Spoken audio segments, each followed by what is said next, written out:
Recording in progress.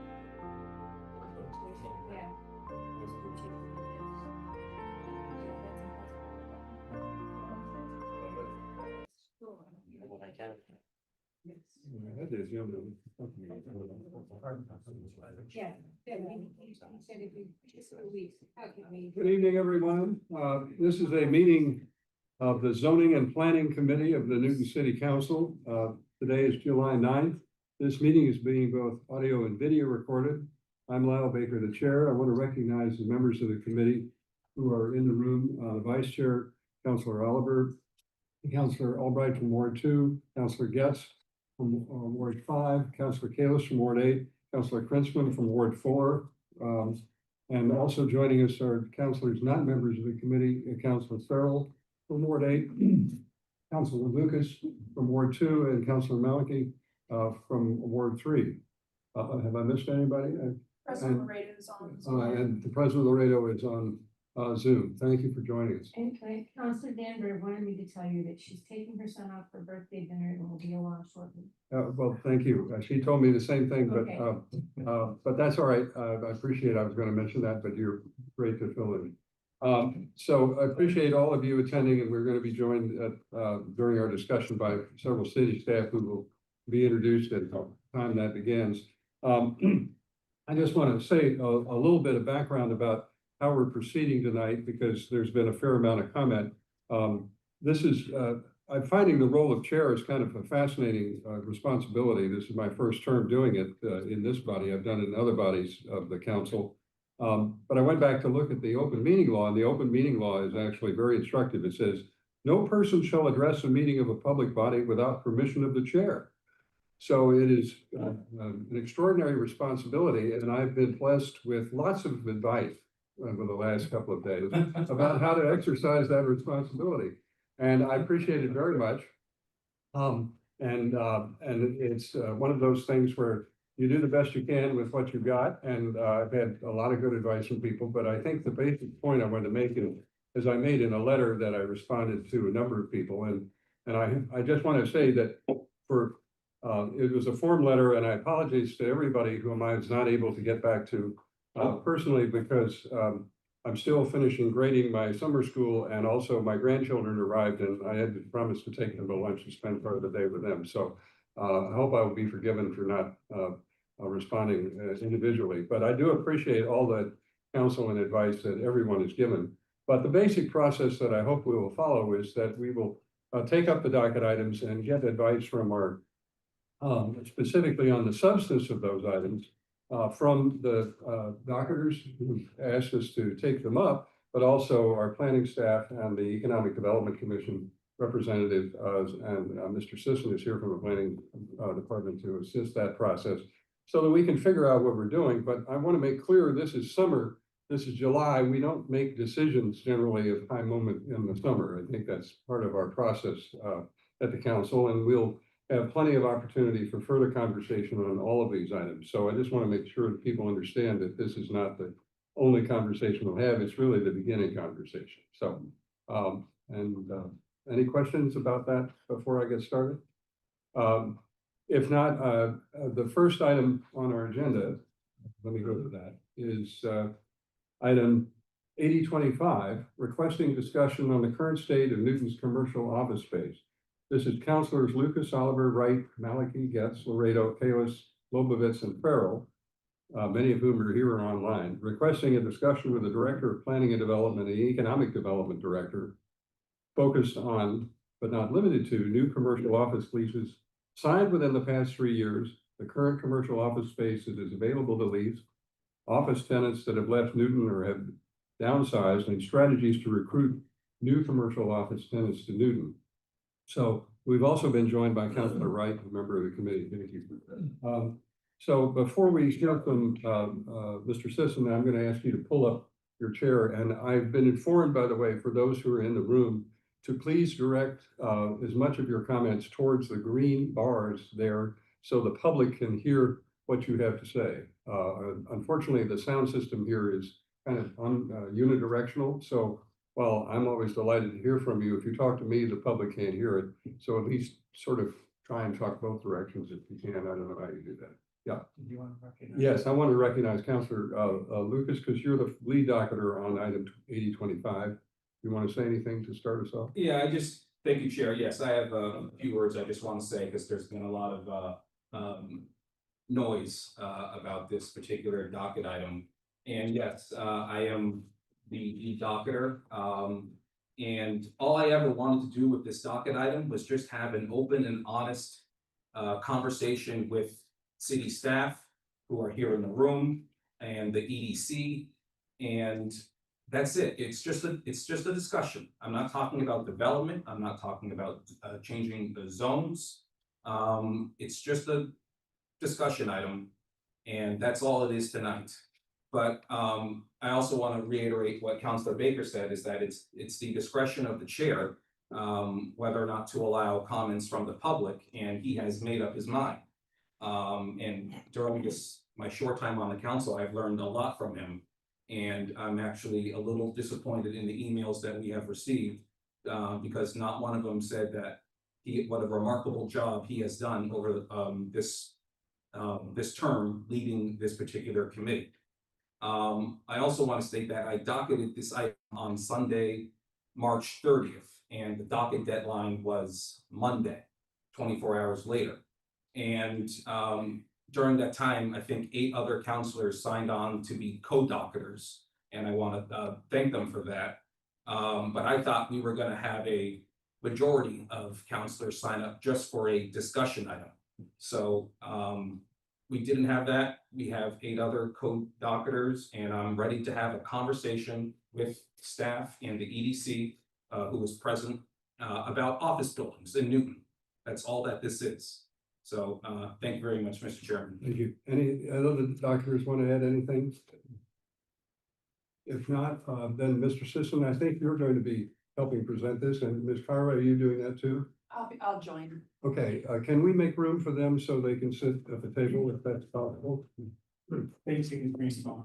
Well, I just sort of handed toward the green bars, yeah.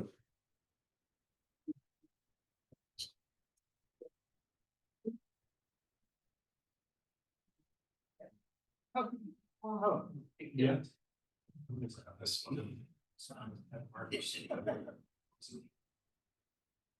Oh, to know. Oh, I think he has to. Oh, okay. Little space. Thank you. Okay, Well, Vicky's home. what? She will be, Yeah, Vicky will be coming, we'll save this problem. Yeah. So, Mr. Sisson, do you want to just introduce yourself and Ms. Tyra when you speak? So the public will know who you are, we know who you are, but and for the record. Okay, thank you, Chair. John Sisson, Director of Economic Development for the City of Newton. And I'm Jen Pyra, Deputy Director of Planning. Mr. Chair and members of the committee, I did prepare a memo that I sent to you last week. Really, and I wanted to make sure in that memo that I addressed the questions that were raised in the docket item. And I wanted to also say there are some areas we simply do not have the information, such as on commercial leases, for example. There's simply not a way to get that information from the thousands of office tenants that are in the city. We do request, or assessing does request, information from commercial office building owners, but they are under no obligation to provide that information to us. But we do, assessing does get some information, a lot of information, but that information is also confidential, so I don't have access to it, and it's not something that could be shared with the council or the public. CoStar does have, and we did have access to CoStar through our consultant that we're working with right now. So anyway, if there are questions about any of the information in the memo, I'm happy to address those. I did prepare some presentation slides for tonight to sort of structure a quick presentation, and then just hopefully have, I keep turning away from the mics, and then have some Q&A and follow up, hopefully continue this conversation. I do think we do want to continue the conversation with the business community in addition, to the council. Super. We talked about process a little bit, but do you want to take us through your slides? Certainly, certainly. Katie, thank you. Yeah, so some of the, wait a second, but one of the things I'd like to do is just walk through, and I know this docket item is specifically about the office market, our commercial office market. And we go on to the first slide, the first real slide, this is the title slide. So we are primarily a bedroom community, and only 6% of our taxable property is commercial, right? That's just the value of our commercial property. And of that commercial property, only 37% of it is office. You know, the rest of it is all sorts of other commercial uses, which could be hotels, shopping centers, industrial properties, things like that. So at the end of the day, when we compare the amount of value in the city that is commercial versus residential, I broke it down. It's roughly $33 of commercial for every $500 of residential. So there's more than 10 times the amount of residential value. So, and y'all, because you work, you work on other committees like finance, you're aware of this, but I just want to make sure that the public knows we're talking about 37% of 6%, which is, I think, somewhere in the neighborhood of 2% of the city's tax base. Just to run through, I'm sorry, next slide, please, Katie, is just to talk about what are some of the commercial strengths we have, and these may apply both to office and other commercial uses. We have a wonderful, very educated and talented workforce. We're very strong in specific industry sectors. Newton benefits so much from its location next to Boston, along major transit routes and with access to all the employment centers around Greater Boston. I don't know if you saw, there was a BBJ article recently when Commodore Builders moved into West Newton to its new offices, and Joe Albanese, who is a Newton native, did talk about, all the reasons that Newton makes sense for him. And I think those same reasons apply to a lot of other companies. The other thing that I'd like to point out, and I think you'll see this if you go visit some of the new pages we've created for the economic development website, the geography of Newton is really cool in that it provides people with office space in a variety of settings. You can be in a village center, you can be in a quiet office park, you can be in a gateway right next, sort of a gateway center right next to a major, interstate. So those are some really wonderful things that we have in Newton. Slide. And then some of the other areas that I want to just point out, and these are across sort of different topical areas, but I think they're all very important. We have a wonderful, Newton is a wonderful place to have a business. We have a great affluent demographic. We've got good consumer segments. There are a lot of companies that I think would like to be in Newton. It's a great place. The high quality of life here is not just good for residents, it's also attractive to businesses. And there's a lot because they want to have their employees have access to some of these things. And finally, we are seeing a lot of active mixed use and multifamily developments, and that's because we are an attractive location to invest. And we want people to know these things. So next slide. And this is, I think, this came up a lot when we during discussions about Northland and some of the regional challenges. We have high vacancy rates in the Boston area. We're doing better in Newton than some communities, but there's definitely issues going on in the market, which have been caused by a downturn in the life sciences sector, the changes in commuting and working remotely, and then just current economic uncertainty that I think is affecting a lot of people. It's very expensive to do business in Massachusetts and Greater Boston, and there are a lot of different factors that contribute to those costs. And finally, there are some recent federal actions which are affecting not only Newton, but other regional, and I'm sure you've been reading the paper, other employers around the areas in the sectors of healthcare, education, and research. Okay, next slide. And then specific to Newton, we do have some challenges. Like I said, we're doing a little bit better, whereas maybe the vacancy rate at the at the end of the second quarter was somewhere in 14 or 15%, exceeding 20% and even 30% in some municipalities. We're seeing, a lower vacancy rate in Newton. We also, have a great deal of most of our jobs are professional jobs. And we just want to make sure that we are aware that there is maybe some vulnerability if those sectors are affected by current events, then that may affect some of the offices, that may affect the businesses in town, and that may affect our residents. So it's good to just be aware of those things. We do have some challenges, I think, in Newton about if you are an employer and you're looking for a place to put an office.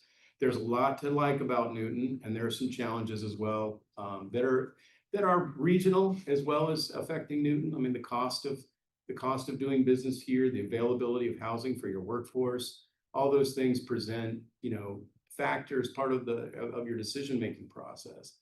And finally, we do know that we hear from applicants about the city's commercial approval processes, and we can talk more about those later, but those are some of the things that have been identified. I'd like to just point out some of the, I'm sorry, next slide. Some of the accomplishments, and I would look around the room here at these city councilors who are sitting here, and you deserve credit for a lot of the things that have moved forward. The new village center zoning, we created opportunities for new development, both for commercial and residential. Of course, we enabled lower parking requirements, and we've reached state compliance. We've modernized a lot of city ordinances through, it's a process, right? That's a process to update the zoning, not only the zoning, but other ordinances like our RDNA research. And these things have been, make Newton more attractive to do business in, because if you can come in and do something by right, like say, for example, places of amusement. We have an indoor golf simulator that is going to be opening in Auburndale, hopefully very soon. And that'll be the first one. And I think before we had updated the zoning, that wasn't possible. There's a lot that my planning colleagues have done before I joined the staff 3 years ago. A lot of these have been in the works for a while. The visioning plans for Washington Street, Needham Street, the study of, I did get to participate in the study of the California Street Manufacturing District. The sustainability initiatives, which I think are important, but also will have implications for our commercial operators. And then I look forward to sharing with you the Economic Development Action Plan, and along with the members of the Economic Development Commission, we're working with Camoin Associates on that right now, and we hope to share that with you in September. And then Katie, if you just one more slide, just talk a little bit about some of the, the operational accomplishments. Again, many of these predate me, like the online permitting, which I think is a great step forward. We do a lot of work, as I'll pat myself on the back for the second bullet. That's a lot of what I do, is connecting people and trying to troubleshoot and provide service to people who need help. And we've done a lot. We've got, we helped get those flex spaces up in Riverdale Avenue tenanted, so that property is stabilized. We have a long-term dance studio in town, which is in a manufacturing district, which is only allowed by special permit. We needed to find them a temporary quarters while they were able to renovate their space. Most of the spaces we could find were also in manufacturing zones, so we would have to get them a temporary space would have required the acquisition or the whole process for a new special permit. Working with my colleagues in City Hall, we found them a space in the old Santander Bank in West Newton, which has been vacant for some time, and it does have a special permit on it for redevelopment, but it's been vacant. So they are going to be moving in there temporarily, so they can do that by right, which is just, it's one of the things that I would say without the city's participation in that process, I don't know if we would have found that space for now. So I want to just give credit to some of my colleagues for that. There's some other ones as well. I've been working with the Hilliard's Chocolate this week.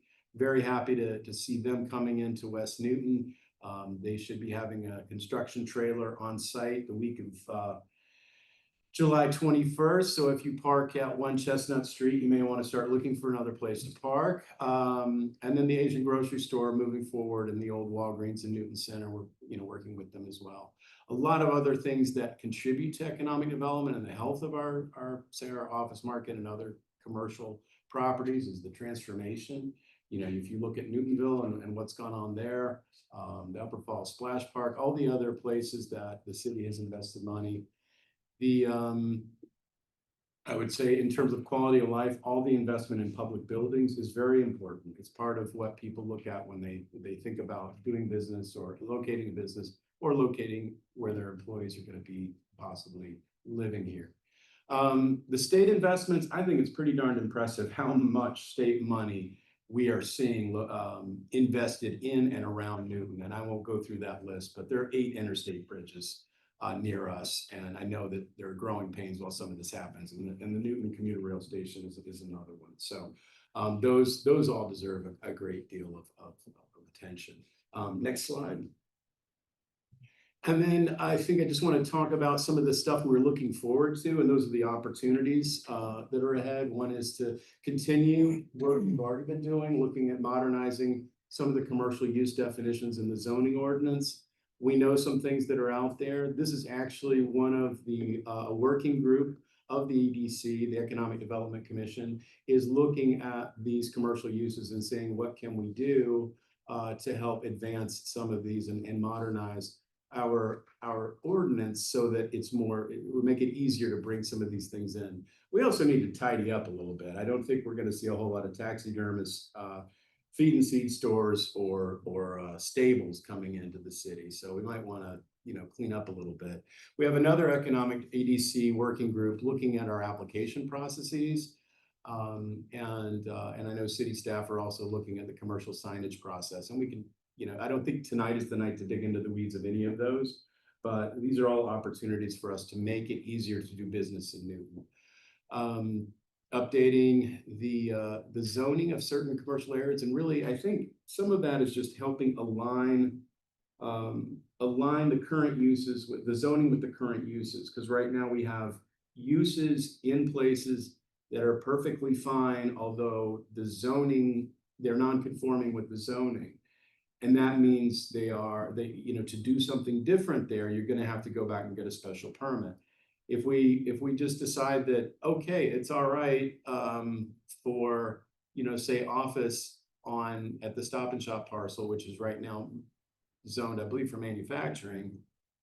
If we can make that a different zone for that property, it saves everyone a great deal of time. Not only the private sector, but us as well, staff and elected officials who have to spend time hashing through a special permit. So the other thing I just want to mention, and I don't think anyone thinks Newton Wellesley Hospital is going anywhere, but we have seen hospital systems fail in Massachusetts. And I really, in my role as Economic Development Director, want to make sure that we support as best we can our very important employment anchors like Newton Wellesley Hospital. Not only because they're a big employer, but they have a lot of relationships with other employers, right? Not only in healthcare, but in the education system as well. They have some med tech and surg tech training programs with LaSalle University. And those sorts of things we want to continue to facilitate.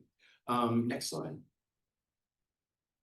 And then this is, oh my gosh, this is all the stuff we need to get to.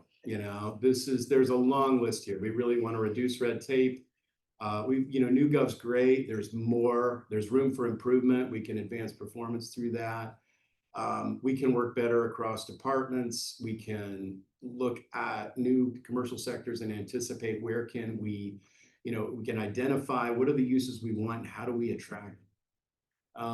Anyway, there's a whole bunch of stuff here. I don't want to take more time. I know you'll have a lot on the and then just last slide is just really soliciting, suggestions from people. And I think I jumped over the last part of the previous slide, but really it is, we want to engage the business community more in processes like regulatory formation, policy formation, and really get input from those operators so that we make good policies, we make things that work for people. We want to listen better. And that's it. So before we go, is the economic development and the commission is an important asset to the city. Do you want to introduce their role a little bit? And do we hear from anybody from the commission? Yeah, we have the chair and the vice chair here tonight. Chuck Tanowitz and Jane O'Baggy are our two current officers of the Economic Development Commission. The commission is a group of 15 appointed residents. And the goal of the commission is really is the fiscal and economic health of the city. And there's more to it than that, but that's the primary function, is to really make sure we have a healthy local economy. Before we go to colleagues, would the chair and vice chair of the commission like to say anything in addition to what you've heard? I would, can I do that from here? Yeah, I think the mic will pick you up, just Okay. talk more to the green bars. I'll try to project my voice if that works. And just identify yourself again. Sure. I'm Chuck Tanowitz. I am Chair of the Economic Development Commission, resident of Newton. I've been on the EDC, I don't remember how long at this point. It might be close to a decade. I don't remember, but a while. I was appointed by City Warren, if that helps. But as I was looking at the original question that was on the docket item, I want to make sure we're asking the right questions here. And what I heard from that question was, we're asking, what are we doing to attract business to Newton? It's a very tactical question, right? It's a marketing question. How are you driving leads? I feel like the question that we should be asking instead, which is a little bit more of a strategic question, is how do we make ourselves more attractive to business? What changes do we need to make to the city of Newton to be a more attractive place to open a business, to be a faster place to open a business, to be a cheaper place to open a business? And once we start asking those questions, we start asking other questions like, which businesses do we really want to attract? Which businesses are available for us to attract? Right now, we know the lab market is flatlined, the office market is flatlined. There's not much activity happening in big corporate offices opening up. So what businesses are available? What businesses are happening in the region? How do we then change ourselves and some of the regulatory changes and zoning changes that John was talking about? How do we change ourselves to really bring those businesses in and make ourselves an attractive place? I mean, personally, I think Newtonville offers a great example of what happens when you inject something that people want. When you inject more people, the businesses begin to open up, at least the retail side of things. Those sorts of places.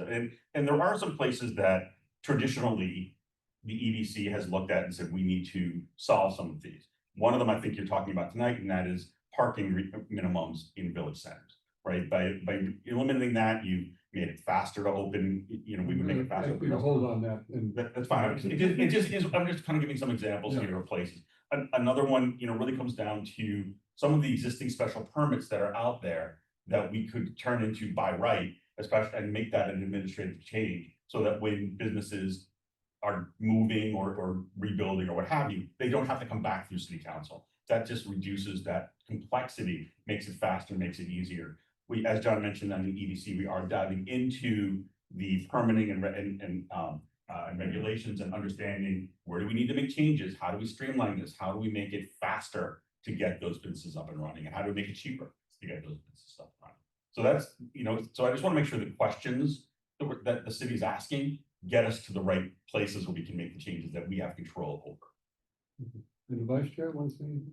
Jane O'Baggy, I have been a resident of Newton for probably 35 years. I've been, that's a long time, I think that I know there's people who've been here for 50+ years, but 35 sounds like a lot to me.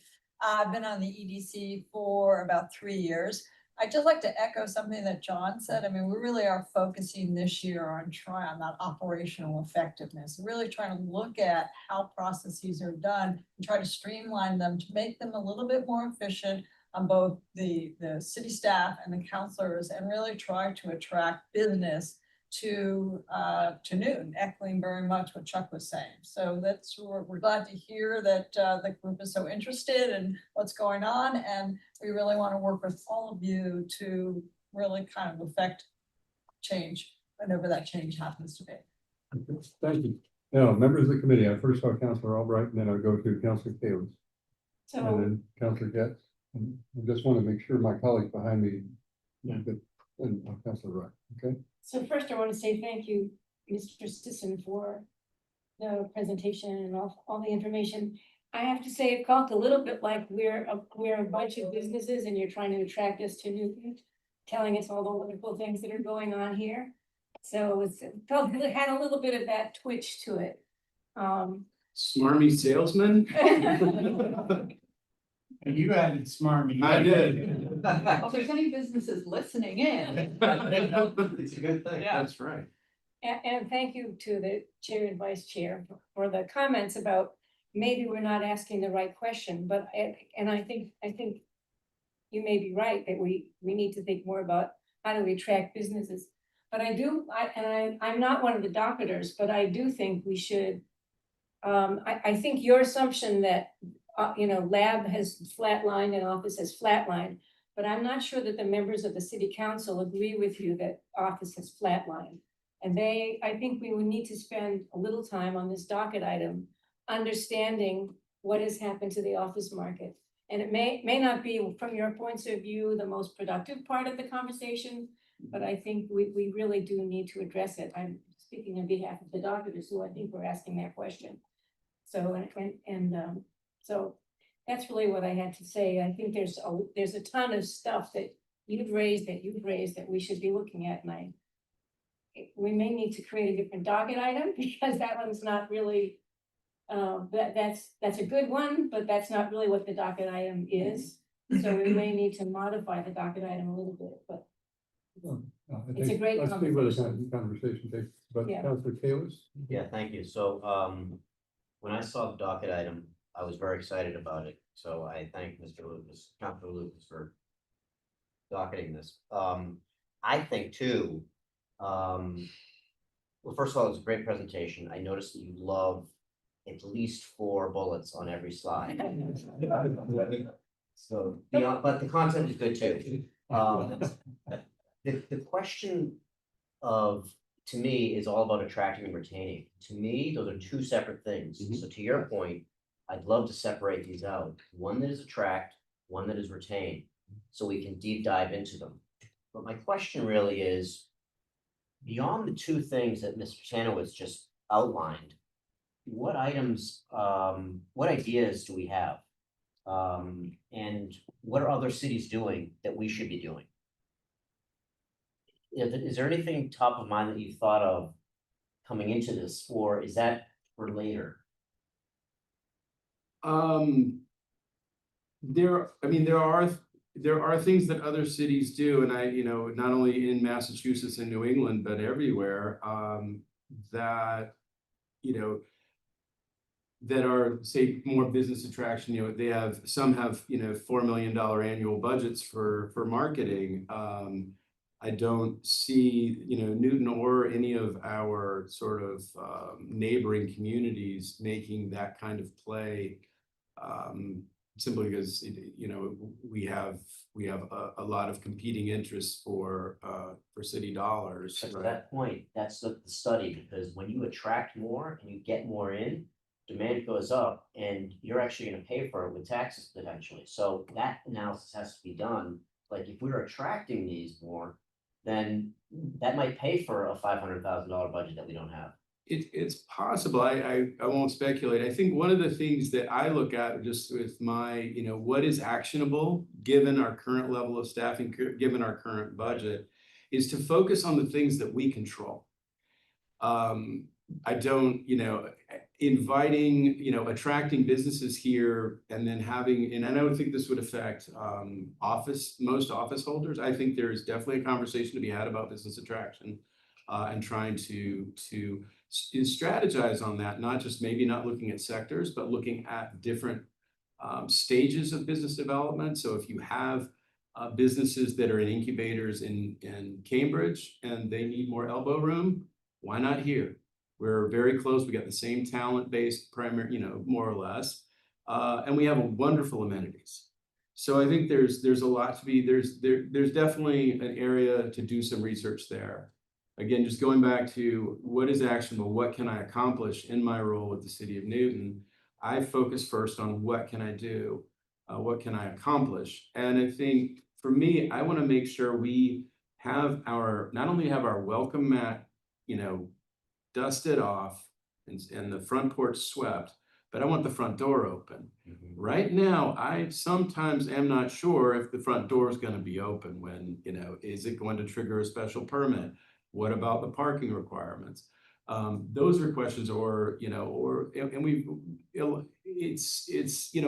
to make sure we have the city of Newton is open for business before we start inviting people. So, just one follow-up, Chair, and that is with what you just talked about, you're very focused because you're only one person on what you can do and what's actionable. We need to divide this not only between attract and retain, but short-term and long-term. And that's where I challenge the EDC to take some of this, because he can't do it all. And we need the great thinking that you have, I think, and there's gotta be pieces of this that we can split up and work together as a team to get it done. John, you might I'm sorry, you want to just respond? John, you might want to just elaborate on the one of our tasks or subcommittees focusing on. We do have one subcommittee focusing on communication and marketing and coming up with messages that would, to your point of attraction, of trying to get more businesses to look at Newton as a place. Given Newton's culture, this would be a great place for you to locate your business. We're not there yet, but that is one of the subcommittees working on it this year. Then we hope to have something by the end of the year that is at least a starting place. Yeah, and if I could share as well. There's a lot that the EDC can do, and we are working to do that. We're working in many ways to support John's role. There are limits to that, right? There's a certain point at which that needs to be tactically done by planning, by John, by somebody who works with John. We're doing as much as we can in terms of identifying, for example, one of the subgroups is working on a project on the permitting and licensing that is going so far as to almost writing an RFP that could be used to bring in somebody to change something. So we're trying to get to that level of tactic. There's still only so far we can go, and we're going as far as we can. So that's kind of why we're here, right? To say there's some other things that need to be done. There are some other things that we need to ask what other cities are doing and that sort of thing. There are places where, and some of this, I'm going to step out of my role as EDC chair for a second and go back to a role I had a while ago where I was working on the N-Squared Innovation District. And there were some challenges there with Newton does not have an economic development corporation, right? We looked at how do we put in a business improvement district. The way the state has defined it doesn't help the way that we are geographically created. So there are many things that other communities are trying to do or are using from the state level that we can't put into place. Or it would only favor one village over another and no one wants to make those choices. So those are kind of some of the challenges that we have as a city, which means we need to look at our strengths and understand where we can make those adjustments and make those changes. There are, if I look at a place like Watertown, right, there's certain things that they're blessed with, there's certain things that they're doing. And how do you separate those two things out, right? They got into the lab market at the right time. They happen to be located right next door to Cambridge. That helps a lot in attracting labs, but they also have a lot of empty lab space right now. Yeah. So there's an advantage and there's a disadvantage to that first mover advantage. Councilor, if I just sort of wrap that up, I would like to commend the members of the commission and the Chamber of Commerce for pushing me to be more aspirational, because I'm very focused on what can I accomplish. Now, my plate's pretty full, providing customer service and concierge services to businesses, but we do need to be thinking long term. And I really appreciate that the volunteers on the commission and the Chamber of Commerce push me to be thinking, all right, we need to be more aspirational. What's our reach? Where are we going? And I don't want to lose sight of that. Thank you. I do want to just get the colleagues to, I'm sorry, do you want to add just one thing? I just want to add one more thing. Your comment on short-term and long-term, or both the short-term, long-term. Part of what we're doing on the EDC is to come up with some recommendations for how to streamline the special permit process or the licensing process. And then they would give that back to the city staff to work on, because they're the experts in it, but these are ways to kind of streamline it. So that would be the short term, the goal is to get something to them. And then they can work on the longer term portion of it, modifying whatever needs to be modified in the special permit process or the licensing to make it easier for businesses to consider moving to Newton or staying in Newton for that retention. Thank you very much. Let me go to Councillor Guess is next, then I have Councillor Wright and Councillor Oliver. Just to make sure I'm getting everybody. Thank you, Mr. Sisson, for the presentation and thank you for the comments. I'm actually sort of interested in the economic development plan, you know, because I'm sort of hoping and wondering whether or not that's actually going to give us a framework, you know, in terms of, because I'm hungry to understand, you know, just we're so unique as a city in having the village construct. So I sort of feel as if we need to be profiled. We need that assessment, that data assessment, so that we understand what are the types of services and businesses we can attract. You know, because I think we're so niche or so nuanced that it has to be a match, you know, in the sense of our physical environment and then what sort of regulations we need to modify to put in place and what type of businesses are the highest sort of profile of, you know, restaurants, services. You know, I don't know the world well enough to delineate them. But I'm just sort of feeling like I'm hopeful that the economic development plan will give us that scaffolding and that structure so that then we can act, you know, as a committee and put it in place, you know, make the decisions in order to change the zoning or to facilitate and get it going. Yeah. Thank you. No response required, but I wanted to just make sure to get the questions from colleagues out, and then we can come circle back to any of these. Councillor Wright? Thank you, Chair. So I just want to say that's a great memo, Mr. Sisson, and some great ideas there. One of the items that was discussed a little bit earlier is changing the zoning parcel by parcel. And is that something that the planning department's gonna do? And if so, like when? Yeah, so I think there's a couple ways to approach it. We are looking, you know, as part of current docket items, some of that, right? We're looking at manufacturing areas, looking at should they be zoned for something else? Also, we want to look at, can we expand what's allowed in the manufacturing areas to, you know, allow for more uses? There are some areas that it's like a strip, like there's that section of Com Ave, where Heartbreak Running Company is, and, you know, those businesses are all zoned residential. So, you know, we had someone come in for a special permit because she has a catering business and just wanted to use a space there to cut up fruit and have a fridge and need a special permit. So we could take some of those areas that are sort of chunks and do it at once. We've also been, I know Mr. Sisson referenced the Stop and Shop property, you know, between California and Watertown Street. And that's a unique site where it's zone manufacturing. It crosses 2 different municipalities. It has a requirement for like 700 and something parking spaces they have to always maintain. And they have both office space and retail space. And they're about 50% vacant at the moment. And one of the challenges with leasing up is that everything needs a special permit because it's all non-conforming. And most things trigger a need to update that parking restriction as well. So we've actually been working closely with the owner of that property and to kind of help sort of guide them through the process. And I think they may be coming in for a rezoning and, you know, a special permit to make it easier to lease space. They're not looking to develop right now, but they want to bring in tenants more quickly. So some of it's parcel by parcel, maybe initiated by the owner. Some of it, I think the city can proactively rezone, but those are all things that we're looking at right now. So is this gonna come to us in the next 3 months, 6 months? Hopefully. Okay. Yeah. Okay. Okay, that's it for right now. Okay, thank you. And I just want to follow up on the Councilor Getz comments. I'll make sure everyone has. I know there was some difficulty finding the 2019 Economic Development Action Plan, which is available on the website. I even had trouble finding it. I had to send it to Counselor Oliver. I'm like, I don't know if it's up there.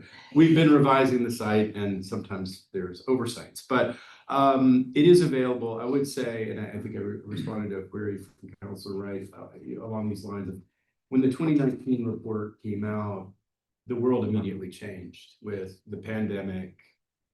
What was proposed, like we need more lab space, we need more things, and many of the sort of action items of the 2019 report became unviable really quickly. And so there are portions of that I think are still valid. The economic analysis, there's a very thorough sort of demographic and economic analysis of Newton in that document. The current update is not going to be as deep of a dive in terms of the demographics and the economics. But we should, I'll make sure everyone has access to both. Let me go to Counselor Oliver. Great, thank you, Chair. I'll echo fantastic amount of information here. Thank you for this. I'm going to continually be looking back to this as we kind of move forward with everything that we're talking about here. There's one thing in here that does scare me a little bit.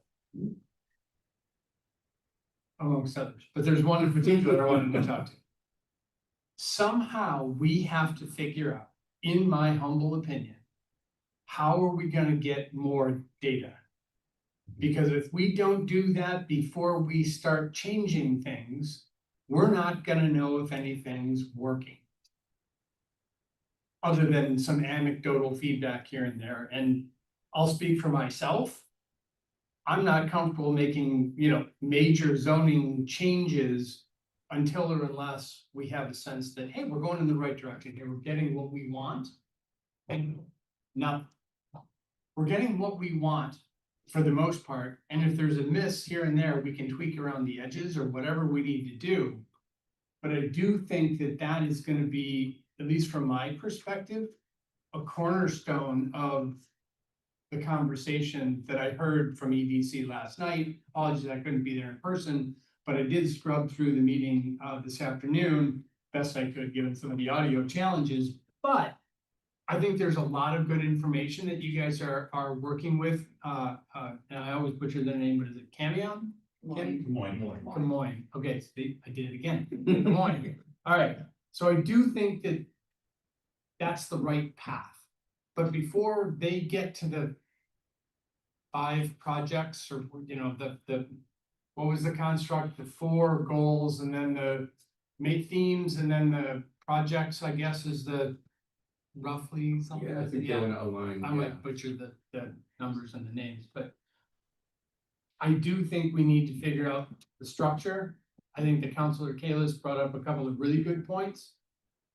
The other one that was embedded in the docket item that I do want to shine a little bit more of a light on is I see there's also a massive difference between filling spaces that exist today that might be less than fully occupied. And that's one of the challenges I know that we have in terms of data. And I totally understand the challenges. That's an overstatement. I'm glad to hear that you guys are like, yeah, I don't know how we're going to grab this data. And I understand that. So it's like, to me, that's one of the big things that maybe a subcommittee needs to really focus in on. Like, hey, how do we do that? How do we, if we're going to turn this into a bit of a marketing problem, of which part of this definitely is, marketing doesn't work well in vacuums, right? Data is the backbone of any good marketing campaign. Because you got to know where you're going to start, you got to know where you're ending up, and in the middle, you got to know how it's going so you can edit, right? So you can change, you can optimize. And I do think the existing spaces versus new spaces is important because some of the zoning changes, like Ms. Skyra just pointed out, like everything except the Stop and Shop example is net new to me. If creating a fruit slicing station requires a special permit, oh my God, that needs to change yesterday. So give us that. Like, even if we have to parse this stuff out, I don't think we'd have a big problem with that here in ZAP. So like, to me, there's the, pardon the pun, there's low hanging fruit. Boom. 5 out of 10, 6 out of 10, anyways, I do think that there's opportunities for us to really move really quickly on some things. And perhaps some are gonna require more thought, obviously.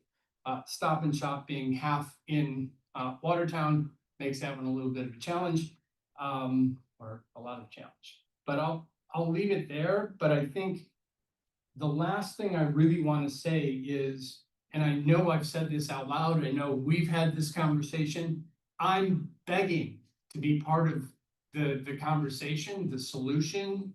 Like, I know multiple times I've said out loud, and I think several others, including Councilor Wright, have said, "We'll help." Like, what do you need? Like extra hands? We'll figure it out. We'll crunch some data files for you. Like, I'm in. Love John. That's all I got. Thank you, sir. Well, that's substantial. Thank you. Councilor Lucas. If I could just Yeah, really yeah. quickly, I think, I agree with you. I think data is important. I think, and I know there are areas where we do have data, such as in the NewGov system. I'm not sure we have configured that system in the best ways for us to use it for learning or doing analytics. But I would love for us to do analytics in NewGov, establish a baseline, say, how long does it take to open a business in Newton?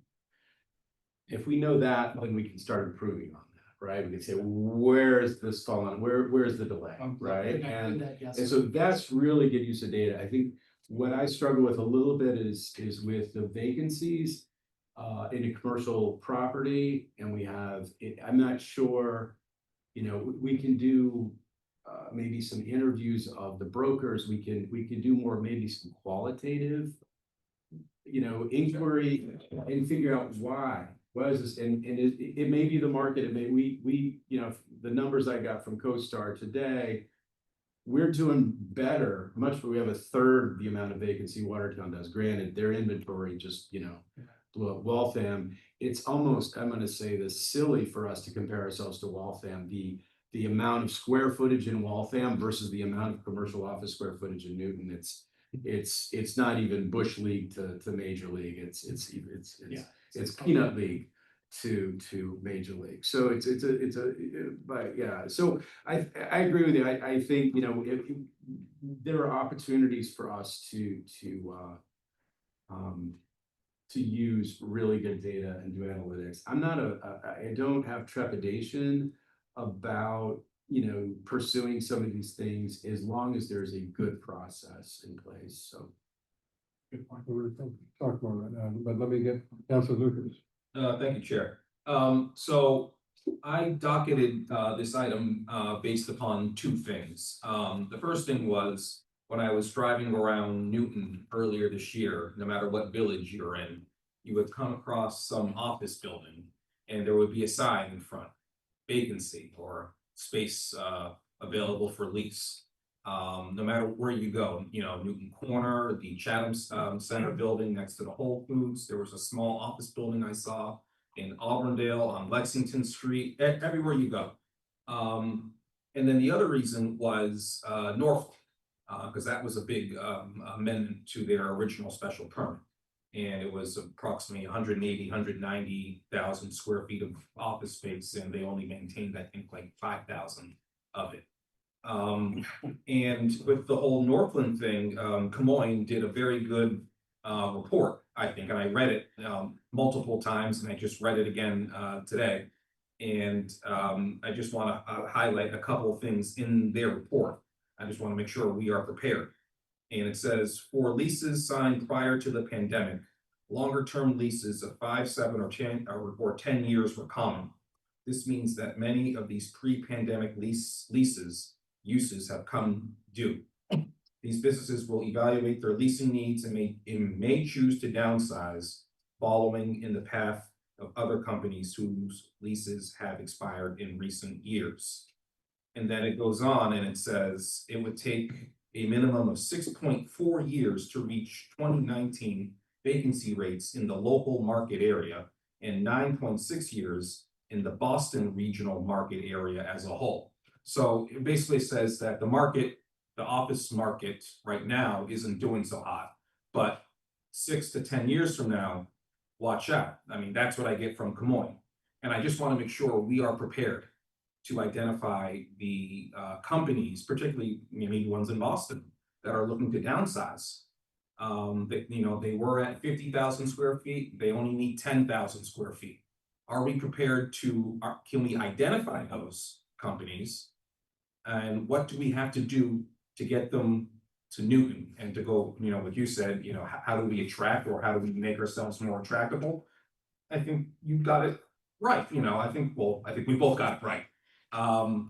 And, you know, that's what I would like to work on, you know, obviously not today, but in the, you know, in the months and the years to come. I think that's something that Newton has to do to make sure we get those companies in Newton. And the other thing I just want to say is also in the Camoin report for Northland, I mean, they list maybe, you know, 15 to 20 different new leases in the local market area.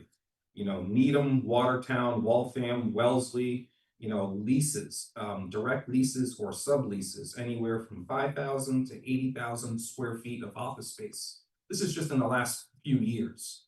So part of me wants to say, what are they doing? What do they have that we don't? You know, I would like for us to be in this report. And we are in this report. We have 275 Grove Street, which I know you worked with them on their sign application, I believe. And that's 100,000 square feet of office space right next to the Riverside train station. And they were able to move to Newton. Their only barrier was a special permit for a sign, which they have. But other than that, hold on, okay, and other than that, me sitting right here, I am unaware of the challenges that they had coming to Newton. So those are my comments, and I know all that.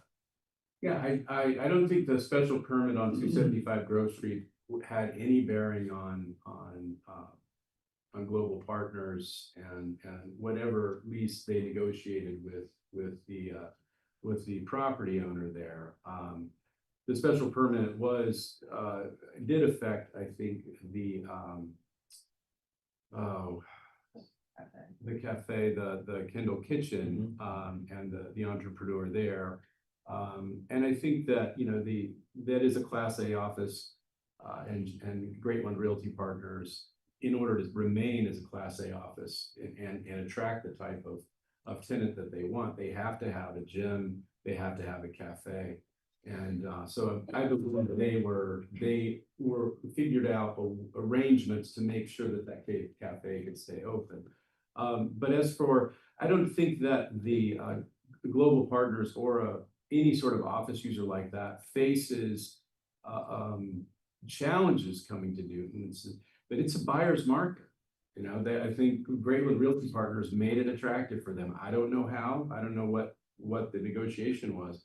But there's plenty of room in Watertown and Waltham where they were, and Watertown, and Needham and Wellesley, so they could stay in a very similar location. So I don't know that we have a whole lot that we can do to remove barriers from office tenants coming here. I think, you know, maybe we can make ourselves more attractive. I don't know, Chuck, if you have thoughts on that. But I mean, I spent some time talking to the Boston Globe real estate reporter who covers commercial real estate, to ask her what's really going on. And what she told me is behind the scenes that often we don't see is the amount of deals that are happening to make those really attractive, the amount of give backs. So the few leases that are turning over aren't necessarily just companies moving. It's companies moving with tremendous incentives to get them into those buildings. That said, and this is just anecdotal, my wife operates a business in Newton. She has a law practice, and she was looking for new space, small amount of space. And she looked at a lot of those buildings that you're describing that have the 4 lease signs on them. For the size space that she's asking for, 1,000, 1,200 square feet, many of the landlords are not willing to reconfigure to meet her needs. So she's having trouble finding space, even with all the signs around, because it's not a matter of finding the right fit. So I think they're looking for landlords like 10-year leases. They like having regular income coming in. And this is where sometimes, you kind of get into the details and the weeds of this, the data begins to lose fidelity. Because there's a lot of individual things happening at those levels. So we have to be careful how deeply we go into this. Because at those levels, you begin to kind of wonder, did that lease come with ownership in the building? Did it come with additional give back? Did they get a build out of a nicer kitchen? What did that come with to get that large floor plate versus the small properties where they're saying, well, I'll sit on this for another 5 years and wait for somebody to take 5,000 square feet rather than lease out the 1,000 square feet. So there are too many factors happening at that level to get to the data. So those questions, that's why I keep saying, what can we do as a city versus how deep in the weeds we want to go? And then there's the question of the role we want our economic development director to play. And that's not necessarily of real estate broker, right? We have real estate brokers in the city. We don't want John out there selling to individual companies and saying, hey, look at this office, look at that office, look at that office. That's a broker's role, right? And I think the director's job can be spent doing things that are a little bit more strategic and more directed at broader operations. We can work with those brokers, but that is their role. Yeah. The other thing I just want to say with 275 Grove Street was that Lowell Partners was offered a minority ownership stake in the building. I think that's what the property owner said to myself and Councilor Block. We were inquiring about that, so just want to put that out there. Yeah.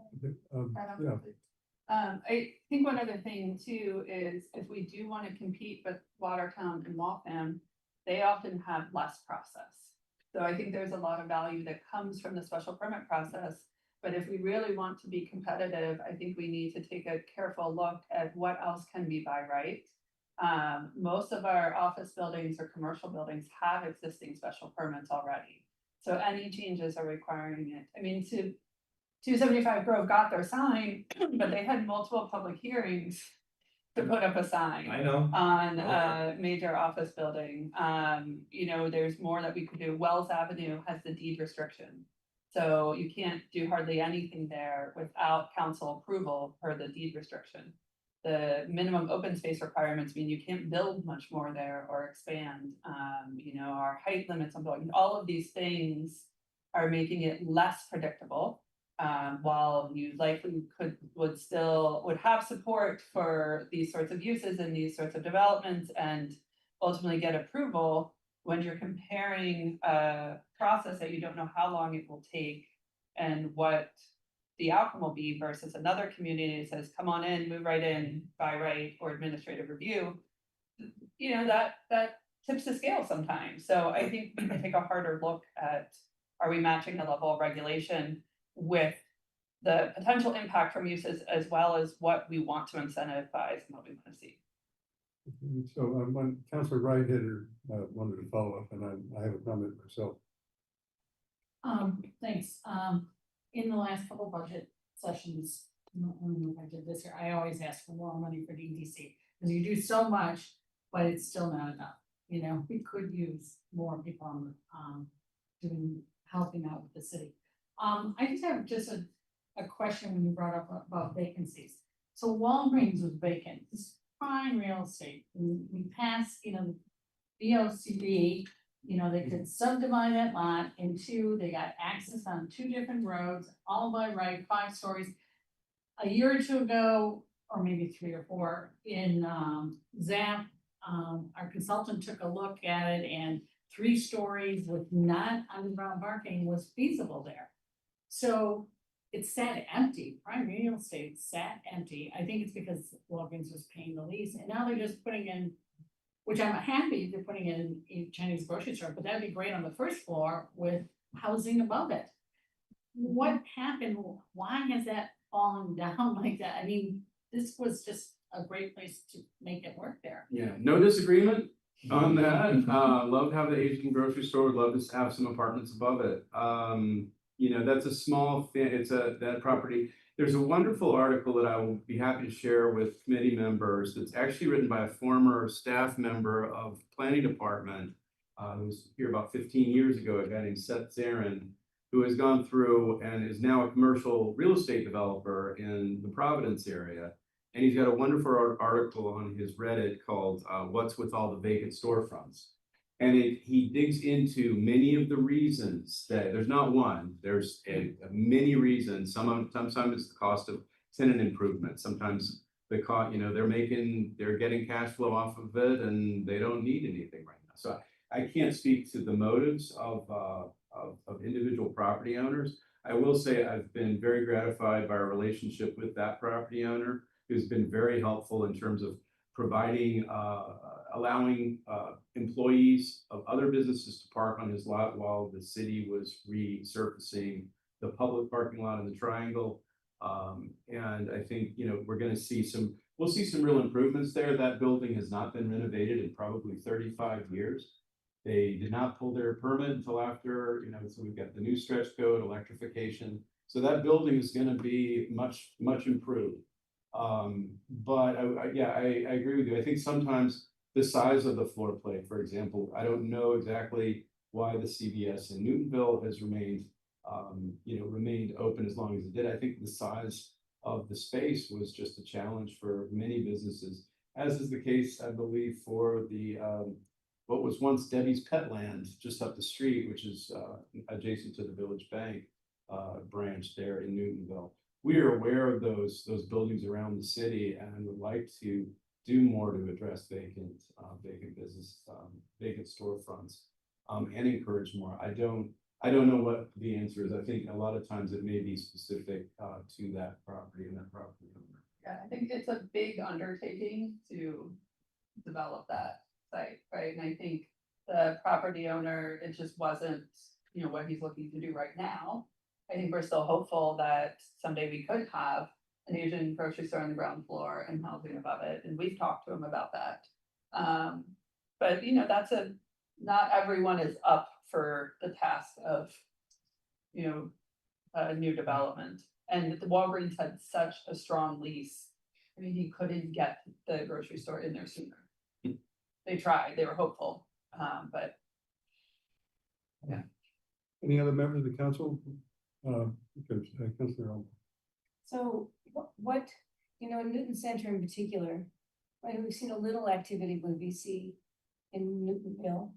But I don't think that in the village itself of Newton Center, have we seen anything at all? We're starting to, and you know, we kind of thought this would be the case, that it would take a while. You might see some of the smaller things first and the bigger things would take more time. You know, I think it's been slower than we hoped. Part of the feedback we've gotten is that it was so contentious that not everyone wanted to develop using it. You know, they didn't want to be the one to touch it. So we have seen at least one property in Newton Center opt in purely for the no parking requirement, you know, to add seats. We have had DRTs for a couple of projects in Newton Center, residential. I don't think we've seen anything for mixed use in Newton Center yet, but seen a couple of DRTs for multifamily. We do have our first project that's under construction on Chase Street. Yeah. That's happening. But yeah, we're hoping we'll see more, but we are starting to see some activity. So if I had my brothers, I would ask you to spend a little time on that, the village center piece of the VCOD, and find out what incentives can we build in that would make it more attractive.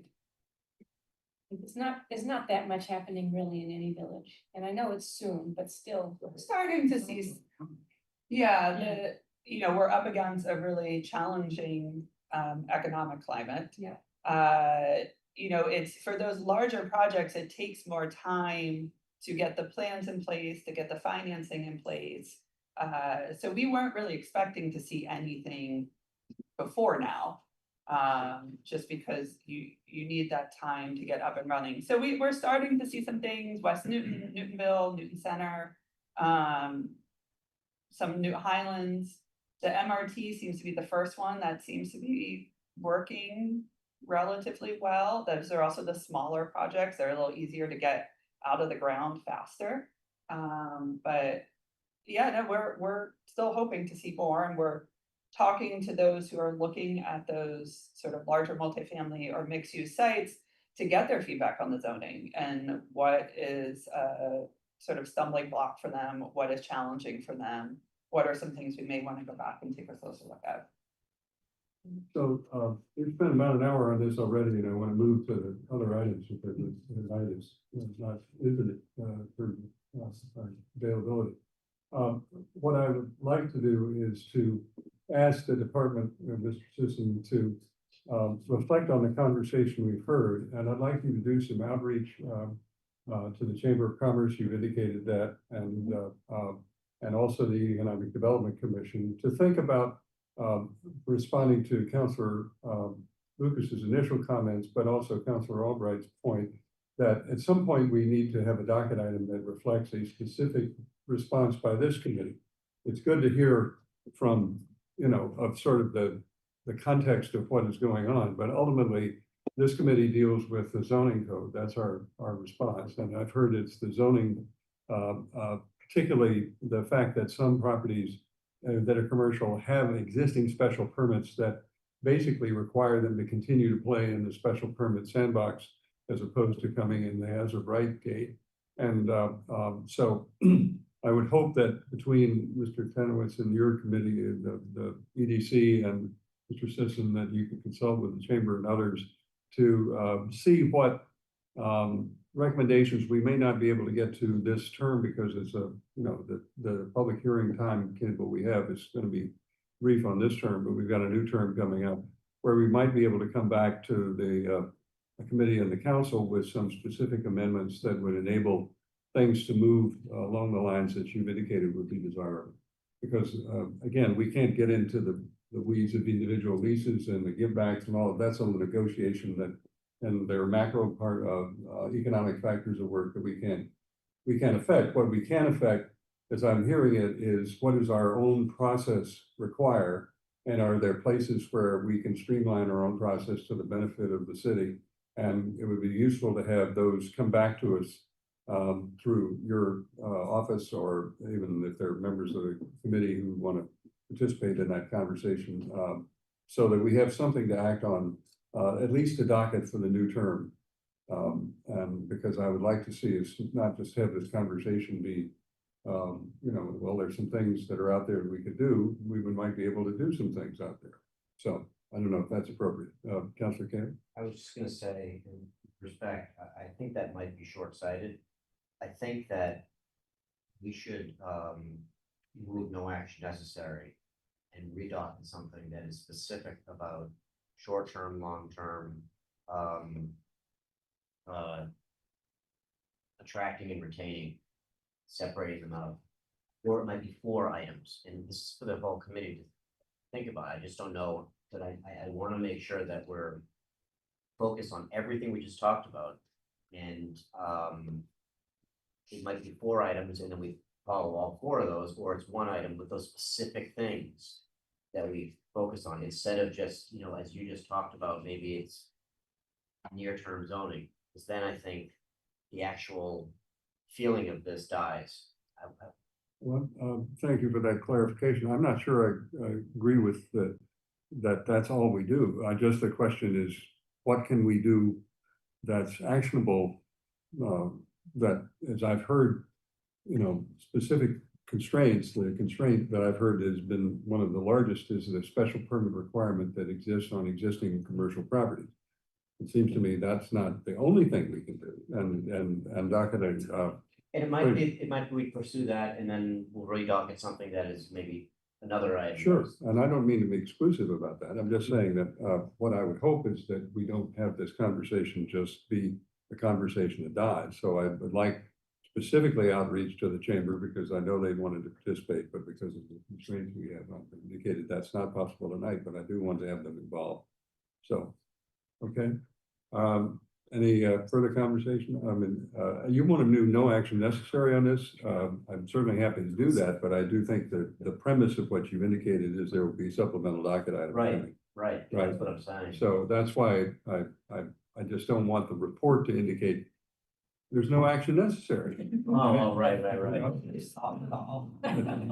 Is there lots of stuff to do? You know, It's not actually necessary, there's lots of it. we don't have that as a motion only, so, but I think that for us to come, the report can reflect that, okay?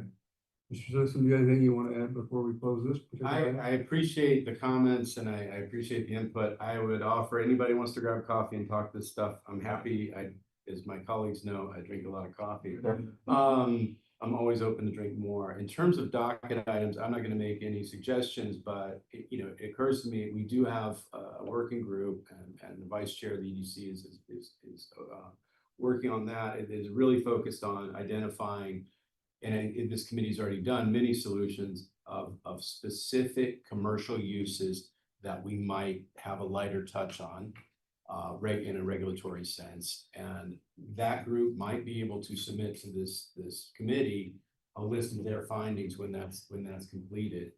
I would also to Councilor Oliver's I would say penchant for data. I would really like to get a map of every property in the city that is affected by a special permit. I don't care about residential. I do care about residential. I'm a resident. For my job, I'm very interested in which properties that are commercial have a special permit or are being used as residential, like our friends on Commonwealth Avenue. Those properties were probably originally commercially zoned and may have been changed somewhere in the 20th century. And then finally, I think there's a set, so there's like an analytical piece I would love to do to assess where are these special permits, what's in them, and then the first part is the small commercial uses. Let's assess the situation with special permits. These have been generated for decades. Lord knows how many there are.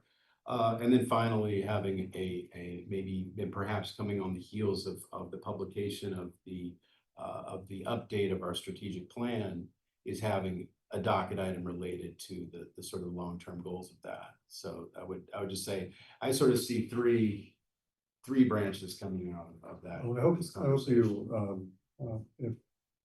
I think it would be helpful if you coordinate with the clerk, just to clarify those when the report comes out. And then part of what we do, just for the information of other members of the committee, but the chair and the vice chair and the planning department and we sit down and plan the essential docket agenda discussions going forward over several weeks. You don't see all of that background because we don't want to take your time for that, but this is the kind of thing that we can try and make sure it's kind of been a tickler to say, let's not lose sight of this set of items and have it prepared to docket at some point. But I think the EDC plays a critical role here in framing some of this conversation for us. So I hope that you all would continue that discussion. Councilor Robert? So about the data, we have an archivist in the clerk's office who, researching the old special permit sounds like a job for an archivist. But also if we had some student interns, it's a big job to go through everything and find that stuff. So this would be the time to gather some student interns if we could. We have 2 high school interns right now through the intern Maybe program. they could work with the archivist. Yeah, that's a good idea. Working with John on economic development was one of the sort of tasks we had highlighted for them. So I'm thinking they may be able to help with sort of this mapping exercise or sort of tracking down the commercial properties with special permits, and maybe can work with the archivist on sort of starting to dig into those, or at least just finding them. Right. I suspect you're probably going to start with some individual cases that sort of are individual parcels, because again, they have to be parcel specific. But anyway, we'll hope that you all be able to give us some guidance. But I do want to move on because we got another discussion and Mr. Citizen, you're welcome to stay for this because I think they can be related if you've got the stamina. I understand. I would, if it is not completely inappropriate, I would love to see this committee discuss 181-24, which is out of order. Myself and. Well, we're going to get both of these, I think, going to be probably gonna be, but let me read them both into the record. Thank you very much. Thank you for the time this evening. Oh, yeah, we need to, I'm sorry, Counselor Kalish, you want to move no action necessary, but not really? I don't know exactly how they did it. Must be too many actions necessary. Too many. T-man. So we have a complimentary docket item and then, I'll move forward. yeah. All right. Thank you. All right. Is that okay with you? Well, Just- Counselor Christman, you traditionally move hold on items for us. I do know. Is willing to yield to Counselor Kalish? I'll second the motion. All right. All those in favor of hold before you disappear? Aye. Okay, you want to take just a 5-minute break here or less? Yeah. Then we can take care of need for parking. Free parking cause. Parking. Recording stopped.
Recording in progress. So I'm going to actually read 2 docket items together because Mr. Sisson made a point that we discuss them, so they maybe tie into each other. But the first one, and then at conclusion of, by the way, of tonight's discussion, I want to have a conversation in the committee about how we go forward effectively to involve the community, because I think that's an important part of this conversation. But I want to get the various items into the conversation first. So 294-24, discussion on parking in village centers. Councilor Albright, Laredo, Oliver, Getz, Farrell, Lucas, Bloomberg, Kelly, Humphrey, Malachi, Downs, Lebowitz, Brinsman, and Mickley, requesting a discussion on the parking needs in our commercial village centers with the planning director, the commissioner of public works, and appropriate staff from both departments. This discussion should focus on A, the perceived parking needs in our commercial village centers, B, a review of past parking studies in Newton's commercial village centers, subsequent implementation efforts and the results of these efforts, C, parking studies in neighboring cities or towns to provide appropriate parking in commercial village and town centers, and D, best practices in parking provision as defined by parking professionals. And then item 18124 is request for discussion and possible amendments to remove or reduce parking minimums for commercial uses in commercial centers. That's Councilors Albright, Danberg, Krinsman, and Leary. Requesting discussion and possible amendments to Newton zoning ordinance to remove or reduce the parking minimums for first floor commercial uses in commercial centers. We also have a discussion item about the MRT, but I want to hold on that until we get these. And Councilor Albright, you're the lead docketer on the first item, and you're also the lead docketer on the second. So do you want to say anything at the outset before we hear from our staff? The only thing I think I want to say is that it seems that parking is preventing us from, I mean, we heard a little bit about it, but parking is preventing us from moving forward with a lot of commercial work that we'd like to see happen. And I don't think the city council has ever turned down a parking waiver in a village center. So it's time that we do something about it. Okay, any of the doctors want to say anything at the outset? Oh. Yeah, Councilor Krinsman. Well, we just had a nice discussion about, generally speaking, what to do to encourage, support, keep businesses in the area. And what it, I think, in my mind, comes down to is ways that we are looking to be more flexible to businesses, right? Sometimes it's removal of a special permit requirement, sometimes it's the by right uses, sometimes it's which uses require a special permit, which uses are merely require a permit.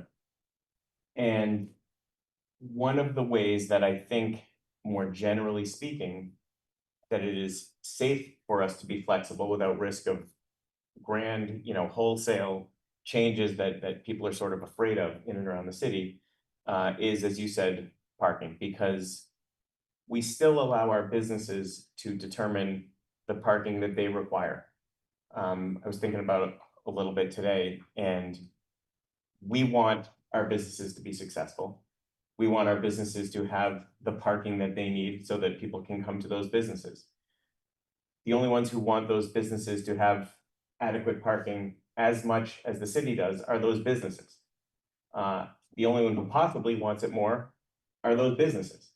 And so eliminating the minimum simply allows them to choose how much parking they need at those businesses.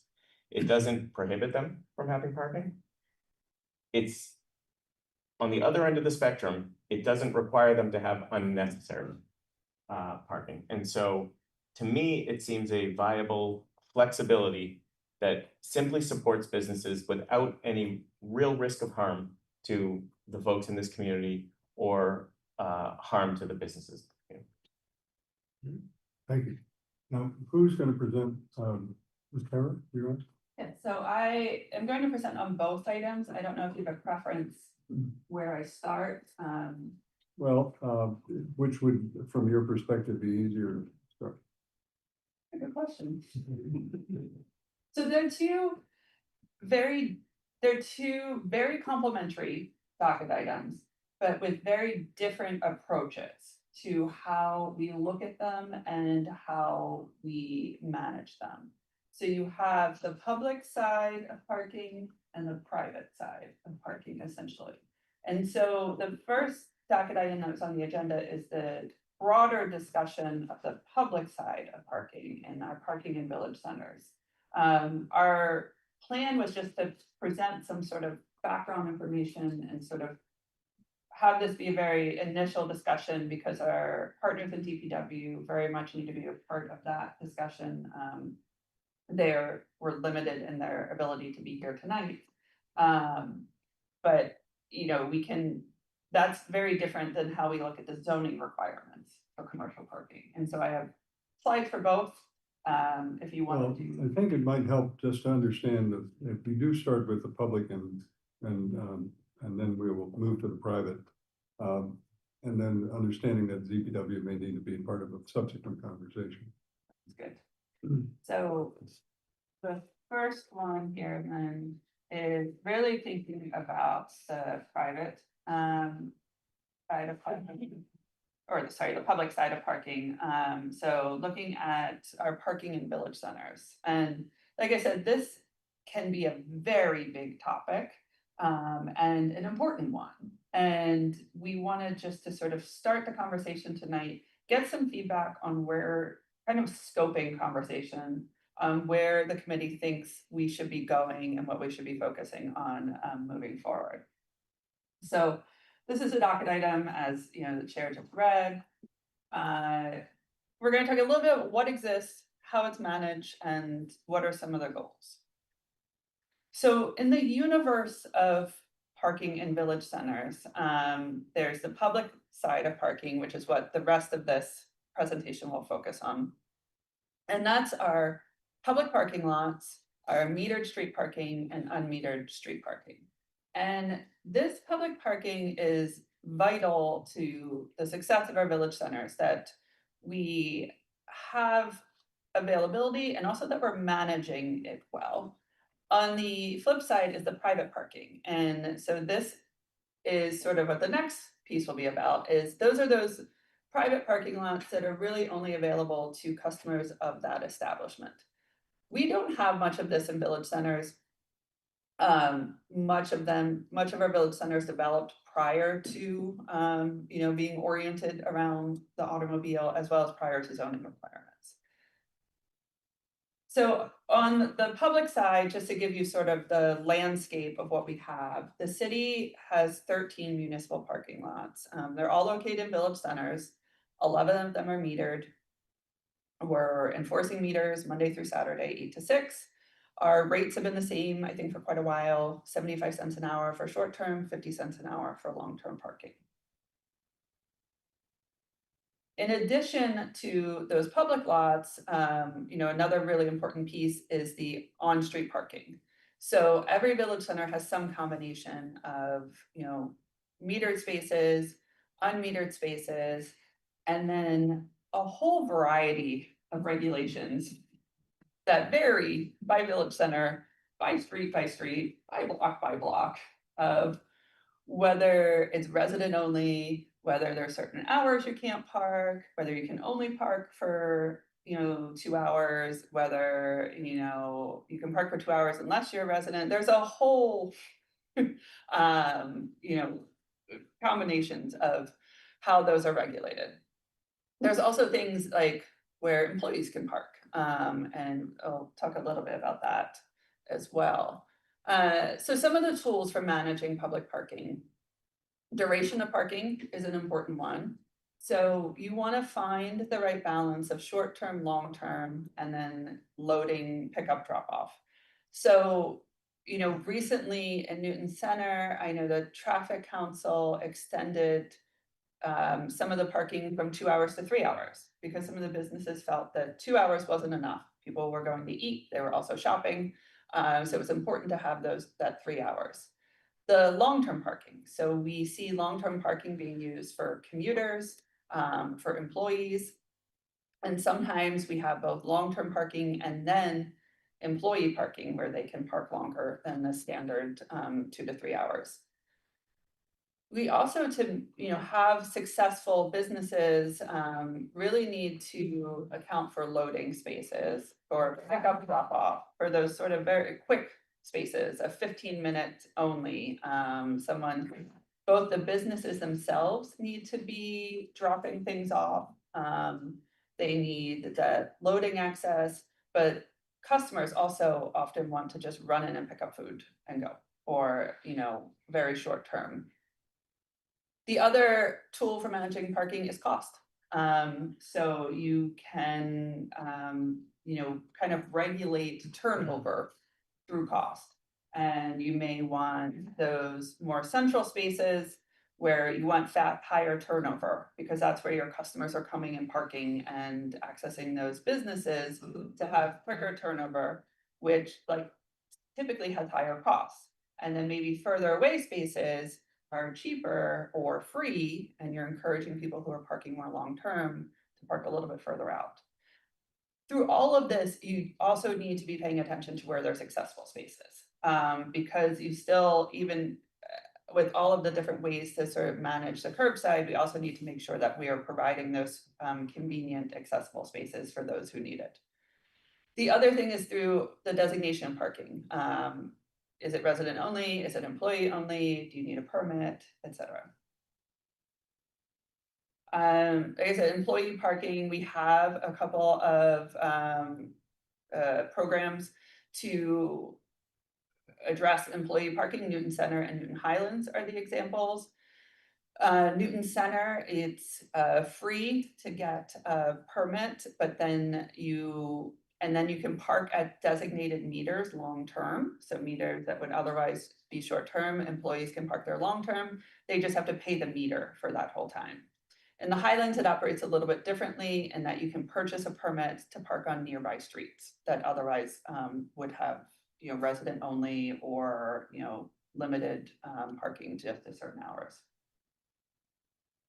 So we went through and pulled out some of the goals from existing city plans and policies as they relate to parking. And, you know, some of these are more about the big picture parking. Some are, you know, more focused on sort of the zoning side of things. But really, it's all about making it easier for businesses and residents, trying to promote those ground floor uses by reducing or eliminating parking, allowing more shared parking. That's something our zoning doesn't do well. We did update this in the village center zoning, but right now, in most places, you can't come to an agreement with another business to share parking without both properties needing special permits. So there's a lot of sort of complementary businesses that may want to come to an agreement, but there are hurdles to that currently. You know, I think there's a lot that we can do to think about where the parking's located. Is it screened? Is it behind buildings rather than in front? Is it below ground? Thinking about how parking is a shared resource and just how we're addressing demand and supply and how we address where there appear to be shortfalls. Again, eliminating parking minimums is a theme, and, you know, looking at centralized parking facilities and, you know, just the management. So sort of taking one of the big themes from these past studies has been sort of shifting the burden of parking from the private property owner to the city managing public parking, particularly in our commercial areas, less so in residential. But really how we manage the curb side and how we manage those public lots, rather than having a bunch of individual sort of private parking lots. So we don't have a lot of prior parking studies. The main one was the 2017 Newton Center parking study. So this did a deep dive on supply and demand in Newton Center, has a lot of observations. We relied on this heavily as one of our data points when we were working on the Plaza project. But it identified patterns and challenges and opportunities and had some recommendations: adaptive smart parking management, demand responsive pricing, update regulations and more efficient design, and use of new technologies. There's a wealth of information on parking management out there and best practices. So, depending on where the committee wants to go with this, we're happy to do, a much deeper dive on some of those best practices and come back with that. Here's just a couple of local examples: managing curb space in the Boston region for the MPO. And there's also the MAPC's Perfect Fit parking study, which Newton was a part of, at really looking at parking utilization. So our sort of questions in order to move this item forward are, so what are the goals? What are the council's priorities in balancing parking needs? What are the top concerns that you think you have regarding parking in village centers? And then we can work on determining what the next steps are, who should be involved in the conversation going forward. Is this something that crosses ZAP and public facilities? What does this look like if we want to make policy or ordinance changes moving forward? Okay, so assume that for purposes of this initial conversation, those last three questions are sort of up there for us to reflect about. Members of the committee want to weigh in at all? I mean, Councilor Albright? I would just say that, you know, the goals or statements, I don't know what you call them, that you cited out of all of the various planning studies, the Camoin study, the Washington Street Vision Plan. I think the goals are already there for us. I think we just need to mush them together and say, those are our goals. That's my guess. We've already approved those plans. Councilor Oliver, you recognize yourself. Yeah. Thank you. My concern isn't, or my question, I guess, isn't so much with, because I think what I heard in the middle-ish area of what you were saying, I think is for me, the crux of the challenge I have on the second item, the 181-24. If we go and remove all parking minimums for all first floor businesses, I think that's a huge win for the businesses. Couldn't agree more. My question has to do more with, well, what's likely going to happen then? And I think my thoughts go right to West Newton. And I think about the parking lot behind the CVS. Who owns that piece of property? It's the building owners there, right? I think there's 2 owners for in that storefront, but however many there are. If you're them and you don't have to maintain that, what do? I don't know, but they might build on it. So that means all those businesses not only don't have a requirement, they don't have parking. Then what? Because directly across the street, we had, and we heard about this a few minutes ago, we had Hilliard's Chocolates. They needed their own parking so bad, they were willing to rent the spaces from the city, basically, you know, forever, effectively in perpetuity.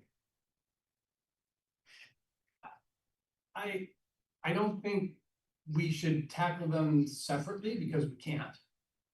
The idea of eliminating or taking the pressure off of the private, right, our businesses, yes, that makes sense. But does it make sense in a vacuum is what I keep coming back to? Because the natural tendency for a valuable piece of property is to extract value from it.